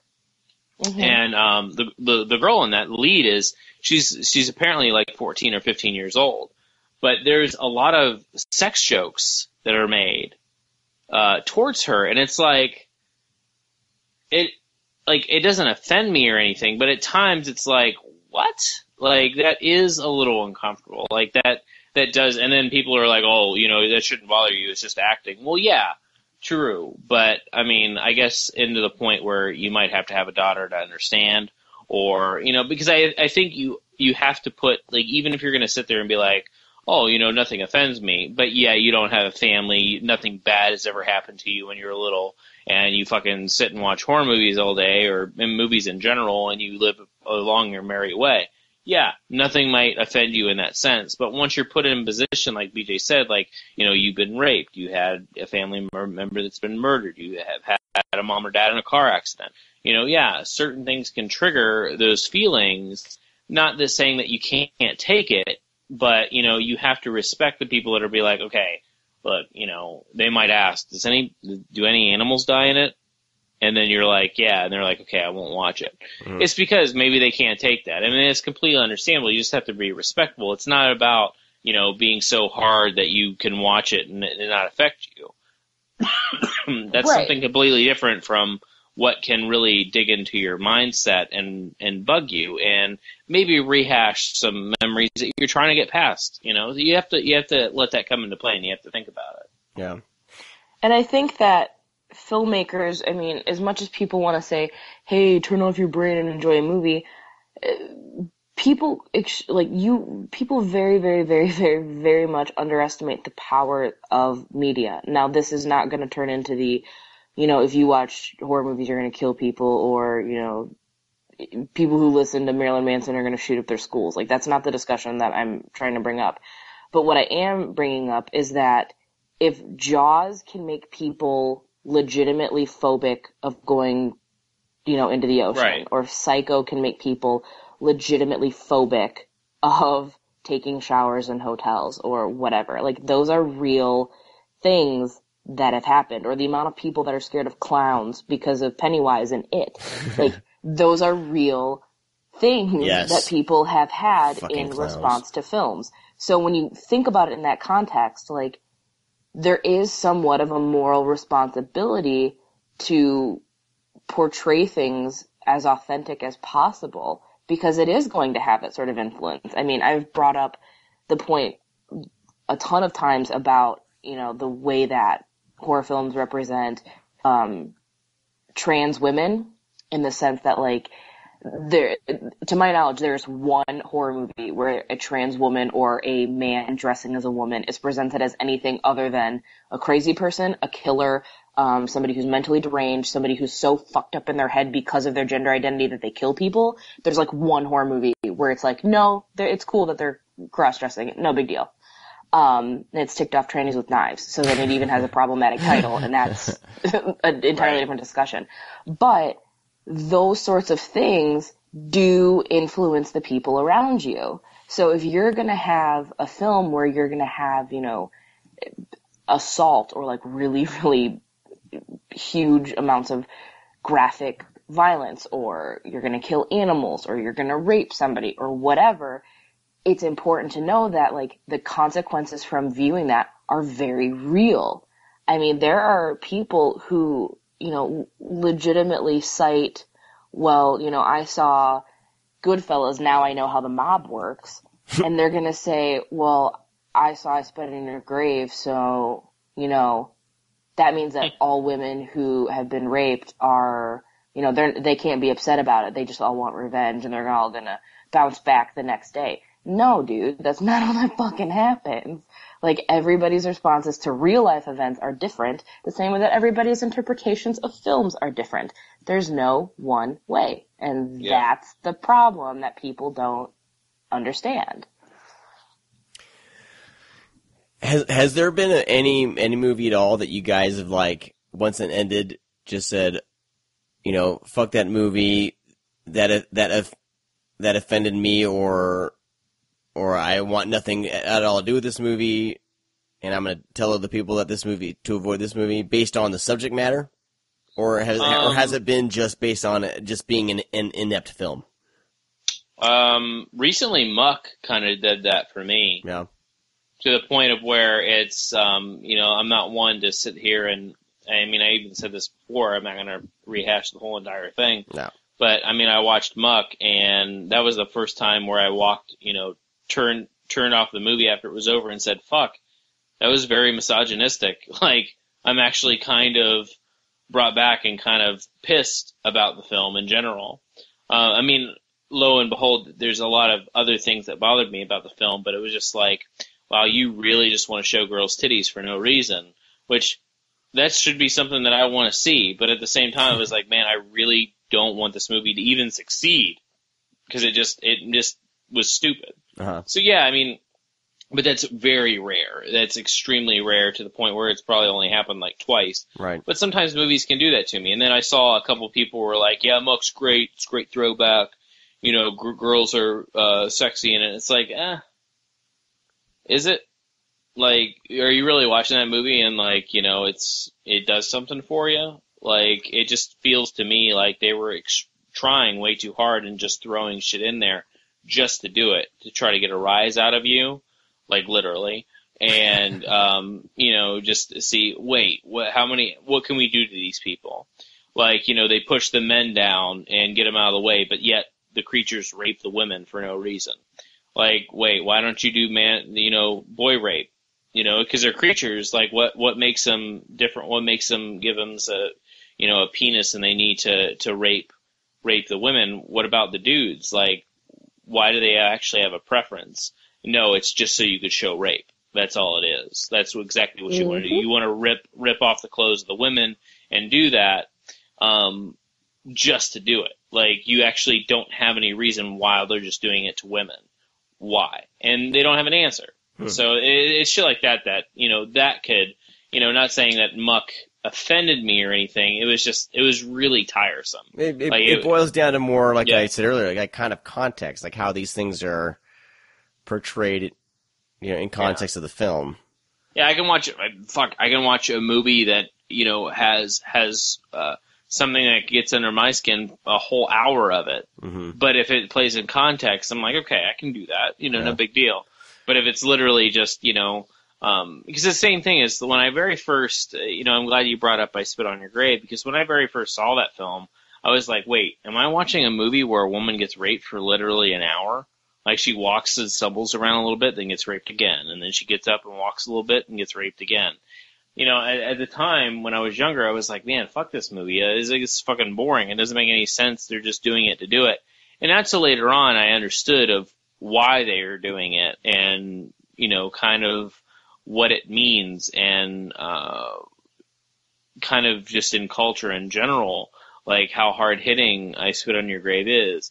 Yeah, the filmmaker just might be like, hey, let's just rape the girl a bunch of times. That might be it, but it's how it's presented at the same time that makes it unique in a way, I guess you could say.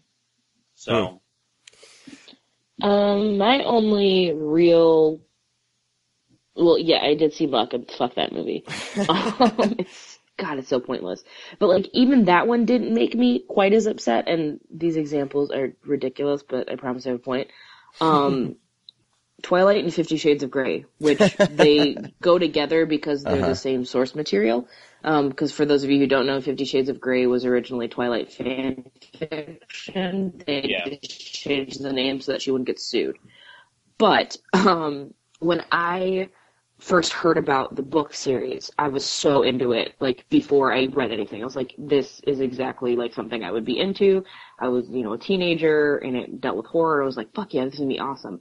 And then I read it, and I was like, this is awful. Like, just, literary stuff aside, because they're just really poorly made books. I was so offended at, just the representation of this quote-unquote female protagonist. And then the movies came out, and then it became like this phenomenon where there were so many people that loved, like, violently, unabashedly loved these films. I was like, oh my god, this is awful. This is a really bad thing, because now we have this, powerhouse franchise of films that are promoting to girls everywhere that you're only good enough if you have a boyfriend in your life, that you are completely unfulfilled and worthless unless you have a man. You need a man to protect you. You can do nothing on your own. All of your dreams and aspirations should always be put on hold if, there's a guy in your life. And I was like, this is so fucked up and terrible. Like, this is setting back, all of the progress that we've made towards, with feminism and women's rights. Like, this is gonna take a step back, because not only are we going to have a generation of women who believe this is the way they're supposed to be acting, but now we have a generation of men who are going to expect that behavior if they're women. I was like, that's a problem. And then 50 Shades came out, and I was like, you know what, I'll read it. I love smut. I'm a total smut peddler. That's not a secret. And then I read it, and I was very alarmed at its, portrayal of the BDSM relationships, because when they are not executed properly, it can be very dangerous. I mean, BDSM is a very serious thing, for two people to share. It requires a lot of trust. And just the lack of consent that was going on in these stories, and women seeing that as like, oh, this is sexy, or oh, this is what I want, this is what I'm into. I'm like, okay, it's totally normal and fair to have, kinks, and to have, rape fantasy, and have those are total legitimate things to have. But what is being presented is not that. What's being presented is, I fucking hate to say it, but is legitimate rape. Like, this is what that is. Like, there is no, when you say no and they take it anyway, that's rape. Like, sorry. Like, do not try to make this a 50 Shades of Grey area. Like, no. And that's dangerous, because I know girls who have read those books, who have been in relationships with guys who have kind of taken what they wanted even though they said no, and they don't understand that they were, that they've been assaulted or that they were taken advantage of. They just see it as like, oh, well, that was my fault. And it's like, holy fuck. Like, and you would think that, I know that E.L. James, the author of 50 Shades, just had her Twitter thing that totally backfired on her. So clearly people are speaking out, which is great. But when Twilight first came out was right about the time that I first started getting into kind of the horror journalism field. And I was like, you couldn't get me to stop talking about that goddamn movie. And it was because all the horror outlets kept, talking about like, oh, you should come see Twilight, you should do this. I'm like, fuck no, you shouldn't. This is a really bad idea. This is a terrible idea. Don't do that. Yeah. Not only are they just shitty products in general and very, very poorly made films and books, but they perpetuate really dangerous ideals that people do follow, and that's really sad. Like, when you see a 12-year-old girl with a shirt that says, like, I'm looking for my Edward Cullen, it just, like, kind of guts me inside a little bit, and I'm like, oh my god, no, please be on Team Bella should date around and get a college degree. Holy shit. Yeah. So that's a rant that I've had held back. People for don't look at it that way, though. That's the thing is, like, you have to be more open because sometimes there are messages in movies. Not that I'm not going to say I agree or disagree with that, but I can see your point for sure. Well, because the important thing though too is that you also have to take into account target audiences. So, for example, you or I watch a film like Twilight, and we're smart enough to know this is fucking dumb. That's not how the world works because we're adults. But for a 12-year-old girl who's just starting puberty and is just starting to see boys for the first time, that's a problem. And like that's where they were targeting Twilight to be. It just expanded into like bigger audiences. Like 50 Shades is pretty much was written for the moms that were showing up at Twilight, which is creepy in and of itself. But like that's very, very scary. And I think that, with 50 Shades, like we do live in a pretty puritanical society still, and sex is still like this weird taboo. So yeah, people are going to want to experiment and explore their kinks and their fetishes. But now they're getting, this source material that's unsafe and, not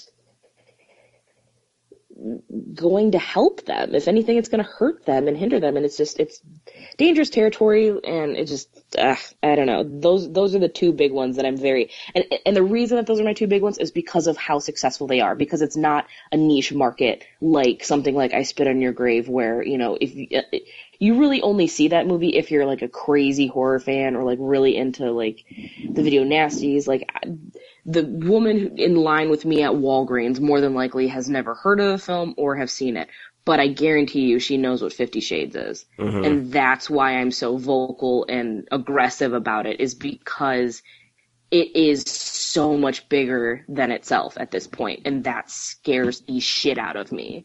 And I don't know, maybe that's a problem with me that I care too much about shit that's completely out of my control. But I don't know, like I just think about when I was that age and the stuff that I saw that influenced me. Like shit, I've been totally honest about, being 12 years old and seeing Fright Night, and that's why I am, like, my preference for men are men that look like Chris Sarandon in Fright Night, and it has been since I was a kid. Like, 14 years old, that dude's 35, I don't care, he kind of looks like Chris Sarandon, I'm into it. So, like, those are the things that influence you, or the amount of people that, saw Phoebe Cates naked for, like, she was the first set of tits they ever saw in Fast Times at Ridgemont High, and now they only like brunette girls. Like, that shit happens, and it's important. So when you're 12, and the first thing you hear is, like, you're never gonna be good enough unless you have a boyfriend, guess what? That shit sticks with you, and that's a problem. Okay, I'm done talking about that. Move on. I'm trying to think. I don't think there's any movie that I've seen that I was pissed off after watching it, just because I don't have, even when I was younger, I was always obsessed with critics and film criticism and stuff like that, so I would always do my research before I spent money on a movie, and I can't think of anything that I was, pissed off that I had seen because I was offended. There's a lot of movies that I've avoided, because I've heard about them, like I haven't watched Salo. That's a rough one. Just because it's just like, I don't know if I want to sit through that, Men Behind the Sun's pretty, but I mean, Men Behind the Sun's pretty intense too, but I think that's more or less just kind of the extreme, not right. More or less moral standpoint. I mean, that's just something that's really brutal. Right. Mm-hmm. But I don't know, and I haven't had any, I've just been like, yeah, we'll just let that one sit there in the Criterion Blu-ray and Criterion Collection. I don't think I'll be ever adding that one to my, to my collection. Up till now, like, I mean, I had avoided, like, Caligula, and I just finally saw that, and I think that movie is just trying to be, I don't know, trying too hard, kind of don't know what they were trying. They didn't know what they were trying to do with that one. I don't think. Yeah. But there's what's this movie? There's a movie called Pretty Baby, where a 12-year-old Brooke Shields appears nude. Yeah. That I've heard about and been like, yeah, I think I'll miss that one. So it's like I hear a lot about films, and they're added to my list in my head of movies that I don't think that I'll ever visit. It's almost, but it's in a way that's almost forewarning. That's the reason why you're not doing it. Which right. is what BJ said. Maybe there is that time where you're like, hey, this is probably something that you may not want to watch, or something that you're uncomfortable, or hey, you're going to watch that. Hey, this happens, so just be aware of that. Mm-hmm. And I've done that for people too, and I've received thank yous, and we are like, oh, I'll not watch that then. Mm-hmm. Or like we'll be at a festival and someone will be like, oh man, I can't wait to see that movie, and it's like, hey, I know you really like dogs, and there's like 3 dog deaths in that movie, so just a heads up. And they're like, okay, thanks for telling me. I can, at least skip that maybe in the theater. I'll watch it, at a later time. Hello. Hello? Oh, we lost Brad. Dang it. What happened?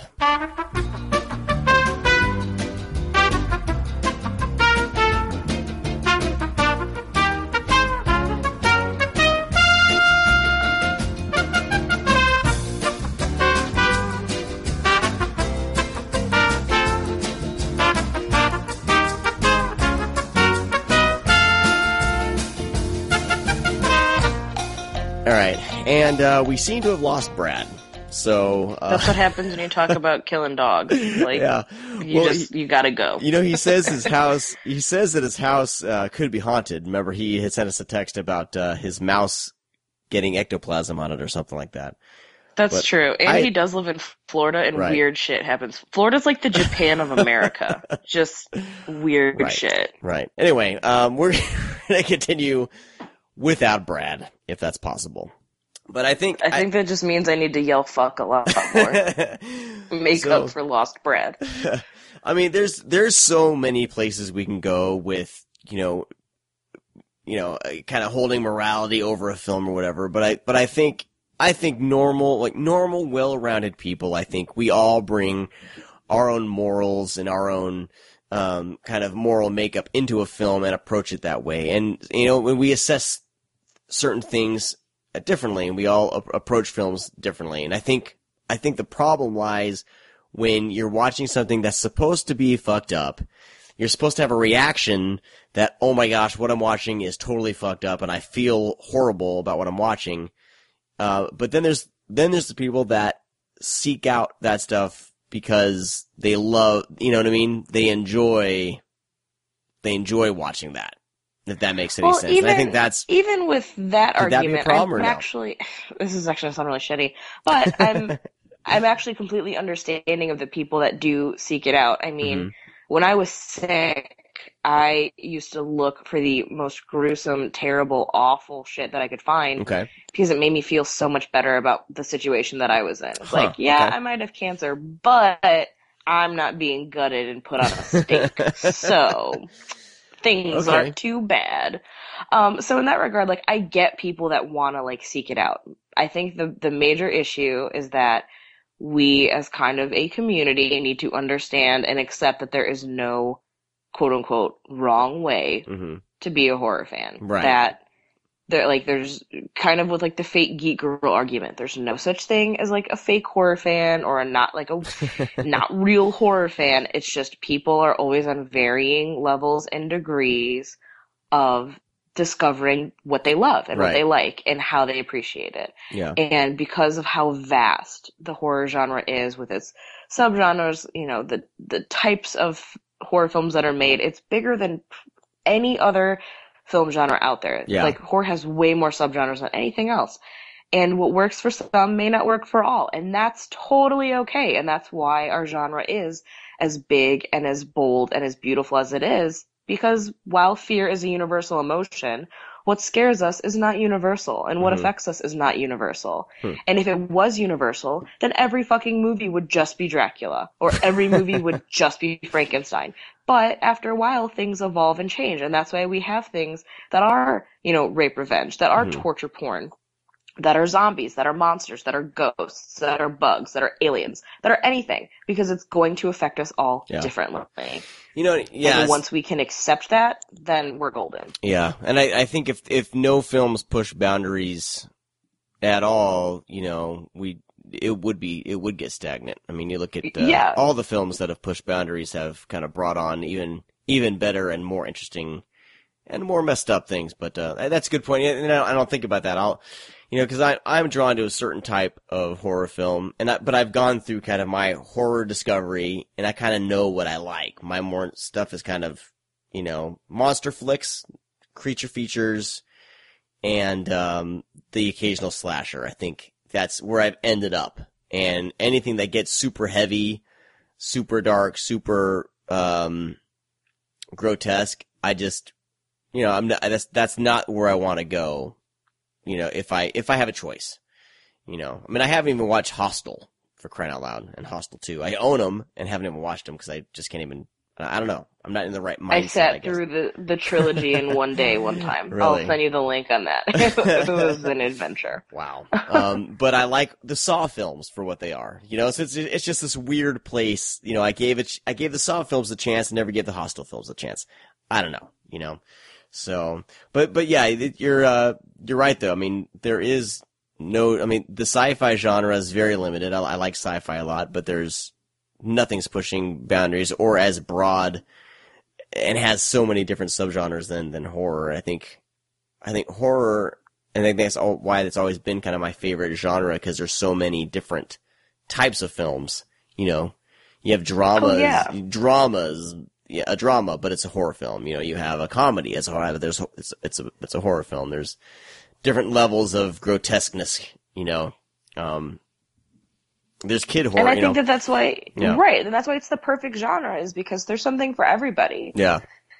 And that's also kind of goes in with the morality, is that, there are horror films that, your kids could watch, and then there are films that they can't watch. Right. And I think that kind of goes hand in hand, is like, you don't have to be able to sit through, Salo. You don't have to, because you can watch Gremlins, and that's just as fucking awesome. So it's just a different kind of awesome. Yeah. Salo's not awesome. It's gross.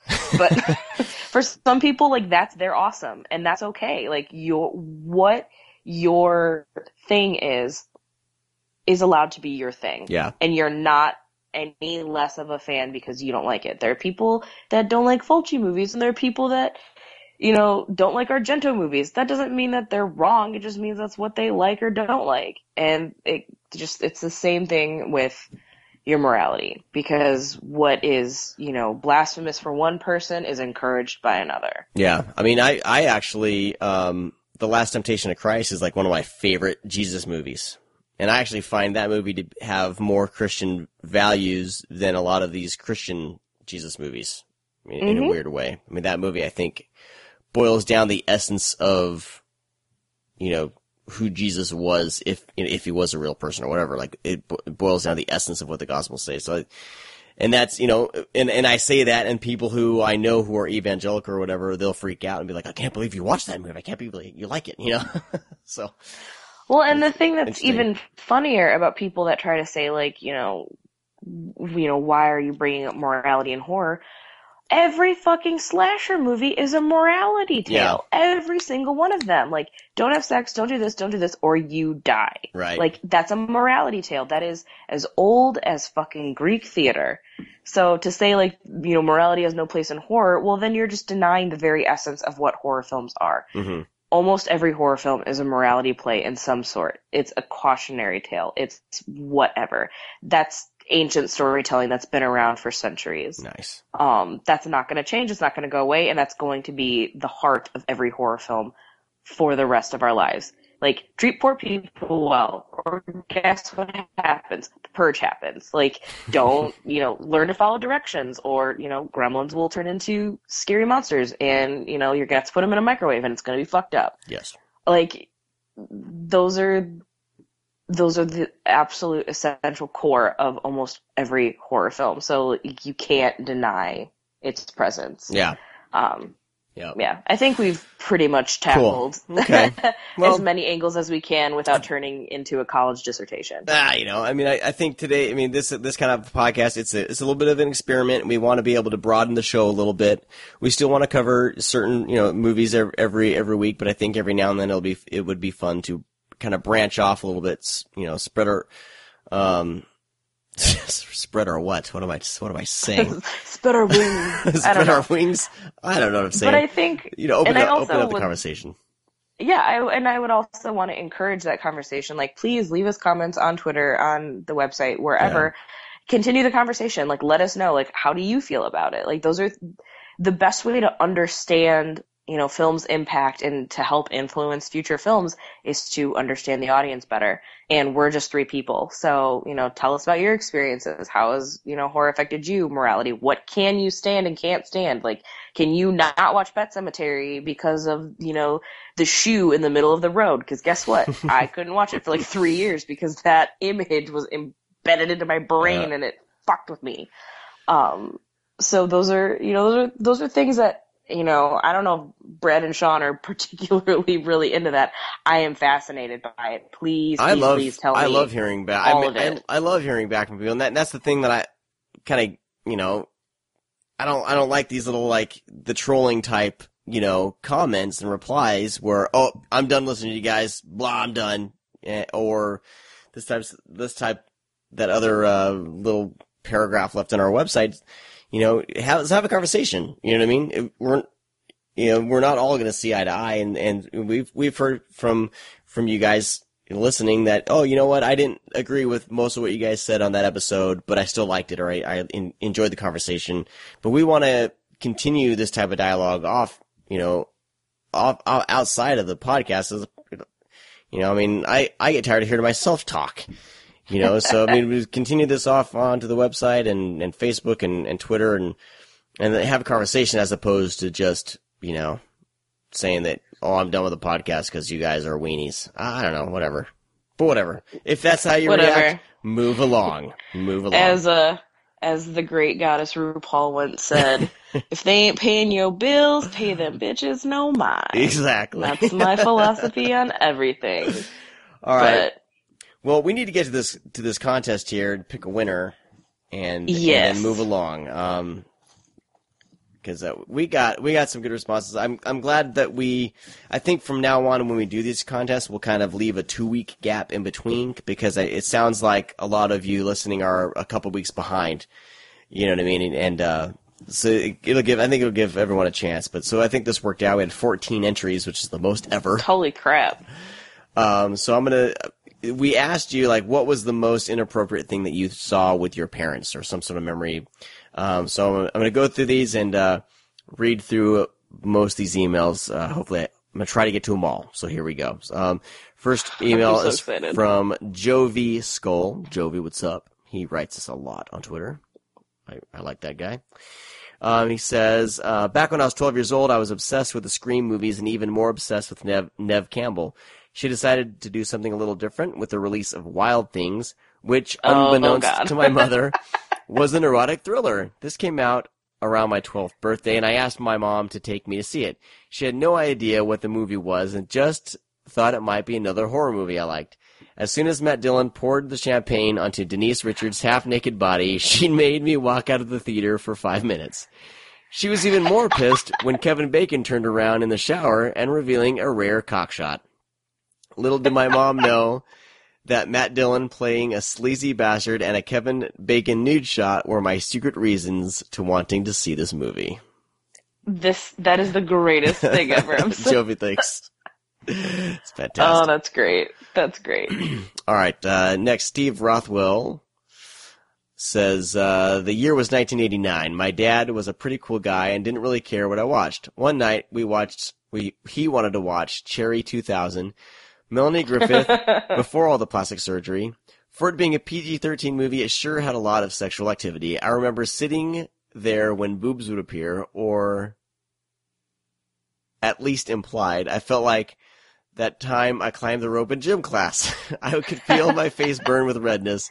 I think my dad thought something was going on because I just heard him chuckle. I've only watched that movie once more after that, and I wondered why it affected me so much. Anyways, love the podcast. And Brad, I think you rock. I don't care what anyone else says. I wish Brad would have heard that. Well, it looks like he'll actually have to listen to the episode to hear himself get some love. All right, next up, MJ Melby says, the earliest memory I have of watching something extremely inappropriate with my parents would have to be He Got Game. There's a scene in the movie where a guy has a threesome with two large-breasted women. At the time, me being 12, I remember thinking that those were the biggest breasts I'd ever seen. I was terribly confused, seeing as my... You guys are very honest with these emails. I was terribly confused, seeing as my crotch was ablaze with activity and embarrassed being sitting next to my parents. All these years later, it took me a while to figure out the title of the movie, as I only remembered it having to do with basketball, two women with huge boobs, and a gratuitous threesome. Try Googling that and see what comes up. Keep up the good work. Love the podcast. And then he says, Sean, keep all those dad jokes. You'll land one someday. And then Brad, keep being the encyclopedia that you are. And then BJ, I enjoy hearing a female perspective on the podcast. You're a welcome addition, MJ. Bam! Sweet. Thanks, MJ. All right, Will Terrace. Like you mentioned, there were probably people at work that meant to write in and forgot. Well, I was one of them. I'm a mailman, and hearing how much shit you guys get in the mail makes me cringe, even though I get a ton of packages too. Tip your carrier for Christmas. I never thought about that. I always do. You don't? Well, I give mine like a present every year. Well, we have like 3 or 4 different ones, so I never, I don't know. Well, it's whoever comes that day. Okay, I'll leave them something special this Christmas. There you go. All right. My story might not be as X-rated as others, but it still was traumatizing. When I was in my early teen years, my parents would let me rent a horror movie if my grades were decent enough. Sometimes they were more strict with what I could get, so one day at our local store, I begged to rent a horror movie. After a ton of no's for certain titles, I stumbled across Fear, the Mark Wahlberg and Reese Witherspoon movie. Oh my god. They checked out the box and said yes. I was pumped. I got home and tossed it in. Quickly, I realized it wasn't really a horror movie, so I'm watching away, and it gets to the roller coaster scene where Marky Mark is finger blasting Miss Witherspoon. My young mind didn't really know what was going on, but I knew it was hot. Sure enough, my mom comes in as this thing is going on, and I got a rager going. This is the best topic we've had so far. She questioned what the scene was about, and I couldn't give an honest answer. She made me rewind, and it got very uncomfortable, both of us watching this go down. I could tell you she was also uncomfortable, and she left right after. Now, my parents weren't uptight people by any means, but the sex stuff was always a little strange to talk about. Probably not the craziest story you'll get, but I thought I'd share. Keep it up, dudes. In his defense, that scene is super erotic. I remember my parents would always walk in at the most inopportune times of these films. It's like they have a sixth sense. Like, yeah. They know. I'm just waiting for it to happen to me. I'll be walking in, my kids watching something crazy. And they have the internet, so have fun with that. All right. It says, keep it up, dudes. The addition of BJ was a good choice. 3 people with good knowledge of the genre. You got a loyal fan here, Will. Thanks, Will. Woo. We love all you guys. All right. I'm going to try to keep these moving along pretty quick. If I'm talking really fast, I apologize. All right. Ian Stanley. Subject line, contest? Okay, so is there a question mark? Well, I always, whenever I introduce these, I'm like, just send whatever. That's the subject line. All right. Okay. My name is Ian, and I, like Sean, grew up in a conservative evangelical Christian household. That being said, my parents never really put many restrictions on my siblings and me. They trusted us because we never really gave them a reason not to.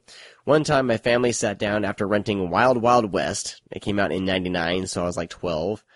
I can't really tell you anything about the movie, other than the scene where Will Smith and this really hot chick were making out butt naked, or rather PG-13's version butt naked, in a water tower.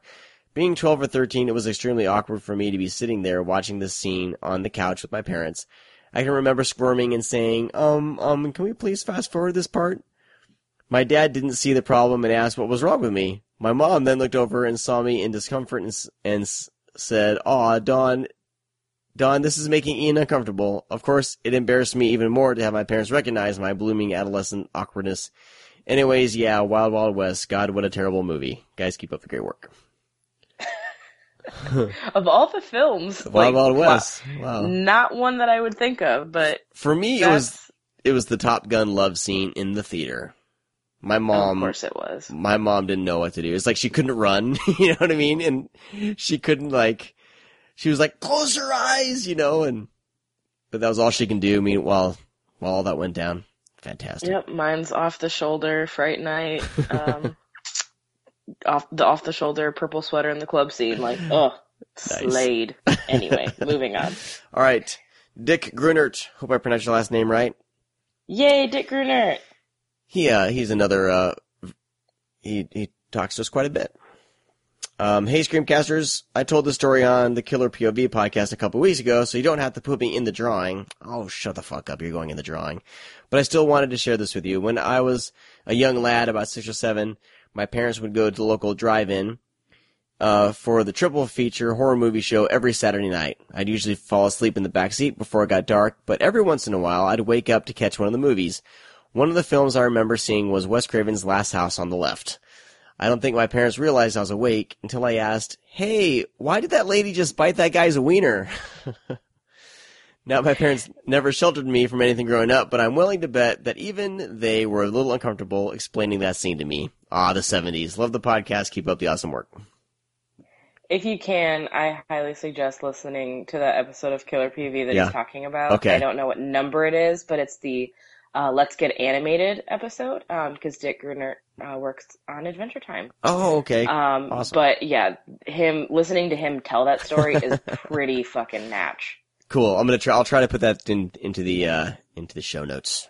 Yeah. I know I always say that and I always forget, but I will try. All right. Derek Smith, subject line, Sean is a dickhead contest. Thanks, Derek. He's not wrong. Hi, Derek. Yup. I'm a raging dickhead. All right. Did I get the subject right? Yeah, I guess you did. All right. While it wasn't the first awkward experience watching a film with a parent, by far the most awkward one was watching Showgirls with my dad and brother.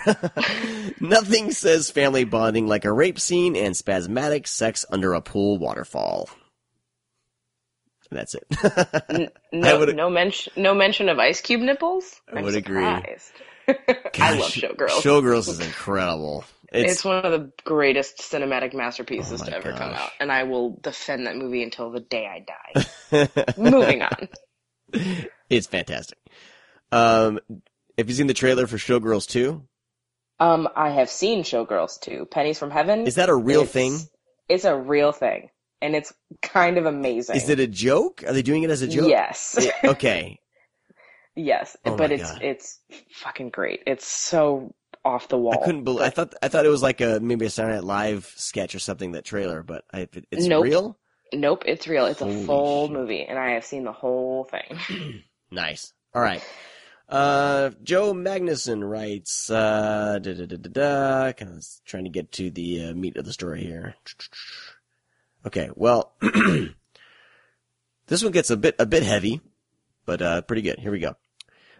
So I never had a dad, and my mom was a complete fuck-up of a parent. That's how this starts.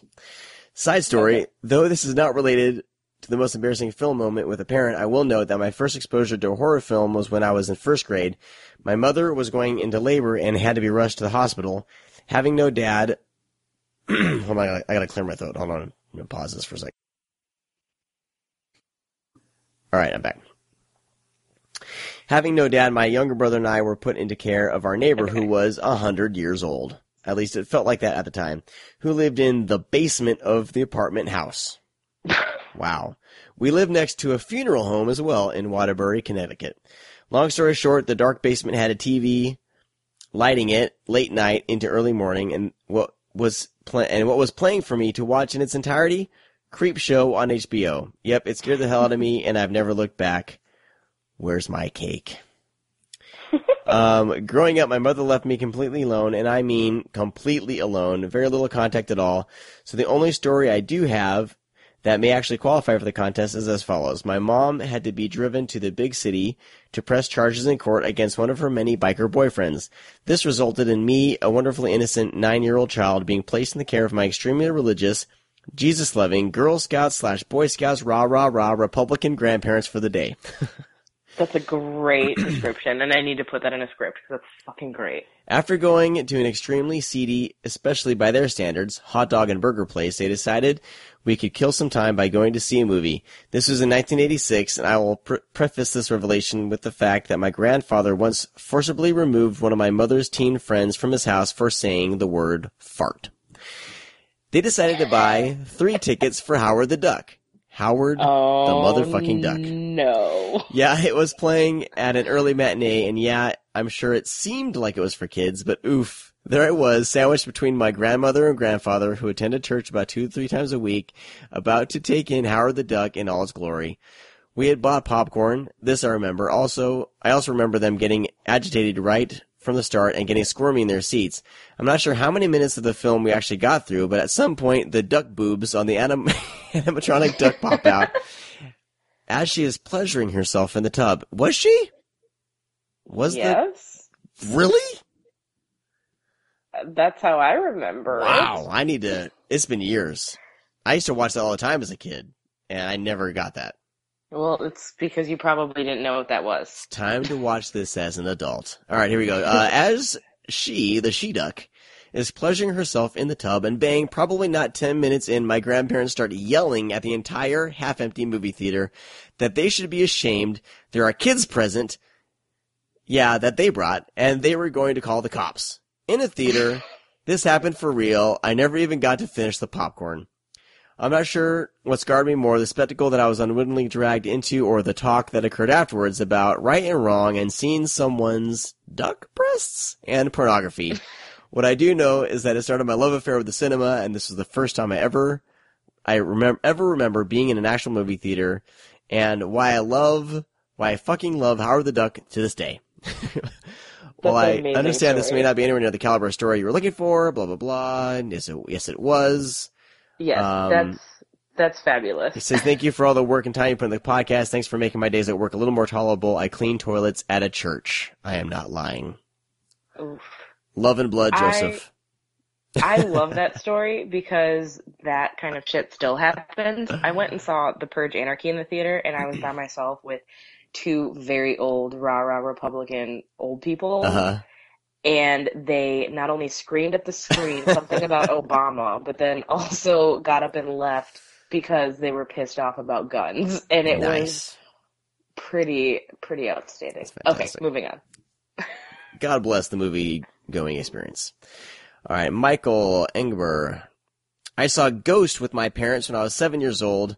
I was scared shitless by Vincent Schiavelli's Subway Ghost, and I've probably been chasing that high ever since. The pottery scene was pretty awkward. I didn't understand what was happening, and remember looking at my parents, who ignored me and were probably too embarrassed to look down. Thanks, Mom and Dad. That's funny. All right, Shane Hanafe says he discovered the podcast a couple weeks back. Love the show. Okay. My story. My parents would rent tons of movies in the VHS days, and I'd watch most of them. Well, my mom put on one my stepdad rented called Emily, starring Koo Stark. She thought it was a period piece, not knowing it was softcore porn. I was a young teen, but highly inappropriate to see with my mom. She quickly turned it off. That's funny. Okay, I got a few more here. Ron Compostine. Ron, what's up, man? Sean, Brad, and BJ, my earliest memory of watching a film with my parents would have to be Texas Chainsaw Massacre 2. I was probably around 9 or 10. My parents were pretty laid back, and my sister and I were able to watch stuff probably a little too young. The scene in the film where Leatherface is on the bridge and decapitates one of the guys freaked me and my sister out. After the movie, my sister and I decided that we would sleep in the living room in sleeping bags because we were too afraid to sleep alone. Before we go to bed, the phone rings and one of my sister's friends invites her over to spend the night, and now I am left alone. Thanks, Ron. All right, Steve Johnson. Like BJ, my mom never cared what movies I watched. She was pretty much loose with that stuff and never made too big of a deal out of it. My father wasn't a factor as he had left when I was 1, but was at least there for the important holidays, birthdays, etc. Growing up, I lived about a mile away from Video Vault, a lofted-ceiling video store that resembled a wooden shack out on Preston Highway in Louisville, Kentucky.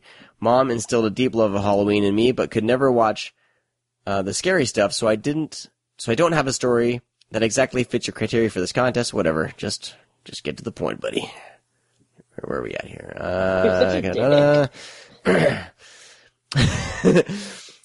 Here we go. Every Saturday, like clockwork. I don't want to hear excuses, people. I just want your emails. Just get your stories. Sean really is a dickhead contest. Moving on. Every Saturday, like clockwork, a $5 bill would be waiting for me in the tray by the door where Mom would leave her keys when she wasn't at the hospital performing her nursely duties. I was alone a lot. Her rotating shifts and trust in me left me flying solo most of the time. But with my love of horror and a stocked fridge and a crisp 5 with Abe Lincoln on it, I was kept busy and happy. After a short bike ride, I anxiously surveyed all the beautiful VHS box art in the horror aisle for my next fix. I felt dangerous, and I loved that feeling. The feeling that I was getting away with something. I spent my Saturdays like this from 8 years old to about 13. When I was 12, this would have been 1991. I left Video Vault with Jacob's Ladder, Begotten, and I think Freddy's Dead. I only wish I would have watched them in that order. I couldn't have known the content of either Begotten or Jacob's Ladder as my weekly horror schooling by the ScreamCast wasn't around. But Begotten was what was playing when my mom came home. Already horrified by the self-disembowelment, Mom walked in when the mother figure is being raped by an umbilical cord of sorts didn't help. I remember what I saw of that movie quite vividly. I didn't finish it, nor have I seen it since. From that point, Mom needed to read the back of the boxes before she would give her blessing. Strangely enough, her consent was never absent. She was always cool. Thanks for reading, Steve. Have you ever seen The Begotten? I have not, actually. Interesting. But I need to track that one down. Yeah, Steve, you got to finish that one, man. I think that might be a movie where I actually have seen it, and I don't remember that I've seen it. Could be. I have a lot of those, where I'll start watching, 30 minutes of it, and I'm like, oh, wait, shit, I have seen this. And then I hate myself for wasting a half hour. Right. Precious time. All right, Darian O'Quinn writes, I was at my cousin's house with my parent and his parents watching Carrie. I remember the awkward silence when the plug it up scene arrived. I was around 12, the same scenario a bit earlier, watching Kentucky Fried Movie. I remember a very awkward erection scene. Darian. All right, and finally, Matt Suzaka? Did I say that right? Oh, yes. Okay, I know Matt. Hi, Matt. Hey, guys and gal. The most inappropriate thing I watched with my parents, well, in this case, parent, was when my mother took me to the movies to see Conan the Barbarian. Of course, the film was quite violent, but it was the 80s, so that really wasn't a big deal. What was more of an issue, and the reason why I spent half the film with my mom's hand over my eyes, is all the fucking that takes place in the movie. Like, there's an orgy, and Conan bones a witch. In any event, I was 5 at the time. Well, yeah, okay, I can see that. And while my mom likely regretted her decision to take me to see Conan, it was a surprise, mind you, I've always thought it was one of the coolest things she ever did. It would have been cooler if she had let me sneak a peek at some of them boobies, but such is life. Love the show, Matt. I'm not sure if at 5-year-old you really care about boobies. Yes, they do. They do? Yes. I can't even. The stuff that children say to me at work is ridiculous. My children are angels, and... Well, you have a couple more years of that, and then they're going to be assholes just like everyone else. I know. All right, let's choose the winner here. I have them all in my Dodgers hat today. Gross. I was just laying around. My son was on a little league team. They're the Dodgers. That's the only reason why I have a Dodgers hat. Are they the Artful Dodgers? I have no idea. All right, I have one here. Jovi Skull. Hooray, I'm glad that you won because yours was hilarious. You are the winner. Thank you guys, all of you, for writing. These are some great emails. Yeah, the stories were great. Oh my gosh. And, I love this portion of the show when we get to do this. So we'll do this more often. Jovi, DM me or Facebook message me or something. He has all my contact information. Jovi, drop me a line and we'll get your prize out to you. Congratulations. And like I said, all of you, thank you so much for writing. And hope you guys don't give up. There'll be another contest next month. Please write in again. You will get your chance to win. All right. And thanks for listening to us rant for 2 hours. I know, man. Here we go. Some people like it, Hopefully you have long commutes. I know. I would always try to keep the podcast at an hour, but I realized, that's just impossible. Oh, well. But want to thank all you guys for listening. Of course, thanks oneofus.net for posting the show there. Check them out. Check all their other shows out. Give them all some love. Nerdly.co.uk for carrying the torch across the pond for us. Wolfmen of Mars, their album is out. They provided the music for the show, and so grab their album there. And support our sponsors, Coffee Shop of Horrors and Grindhouse Video. All the links are on the website. Go to the ScreamCast.com. Go to our sponsors page. There's information there on coupon codes and all that stuff. So give them some love. And that's going to do it for this week's show. And I'll talk to all you guys next week. Bye. Oh, don't tell me you're leaving. The party's just begun.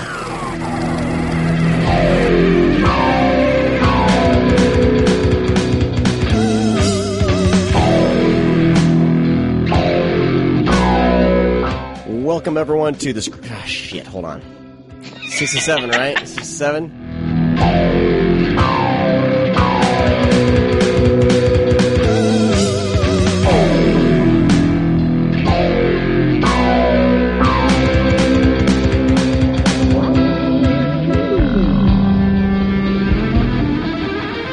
Cool. Okay. Looks like it's me and you, Brad. Yeah.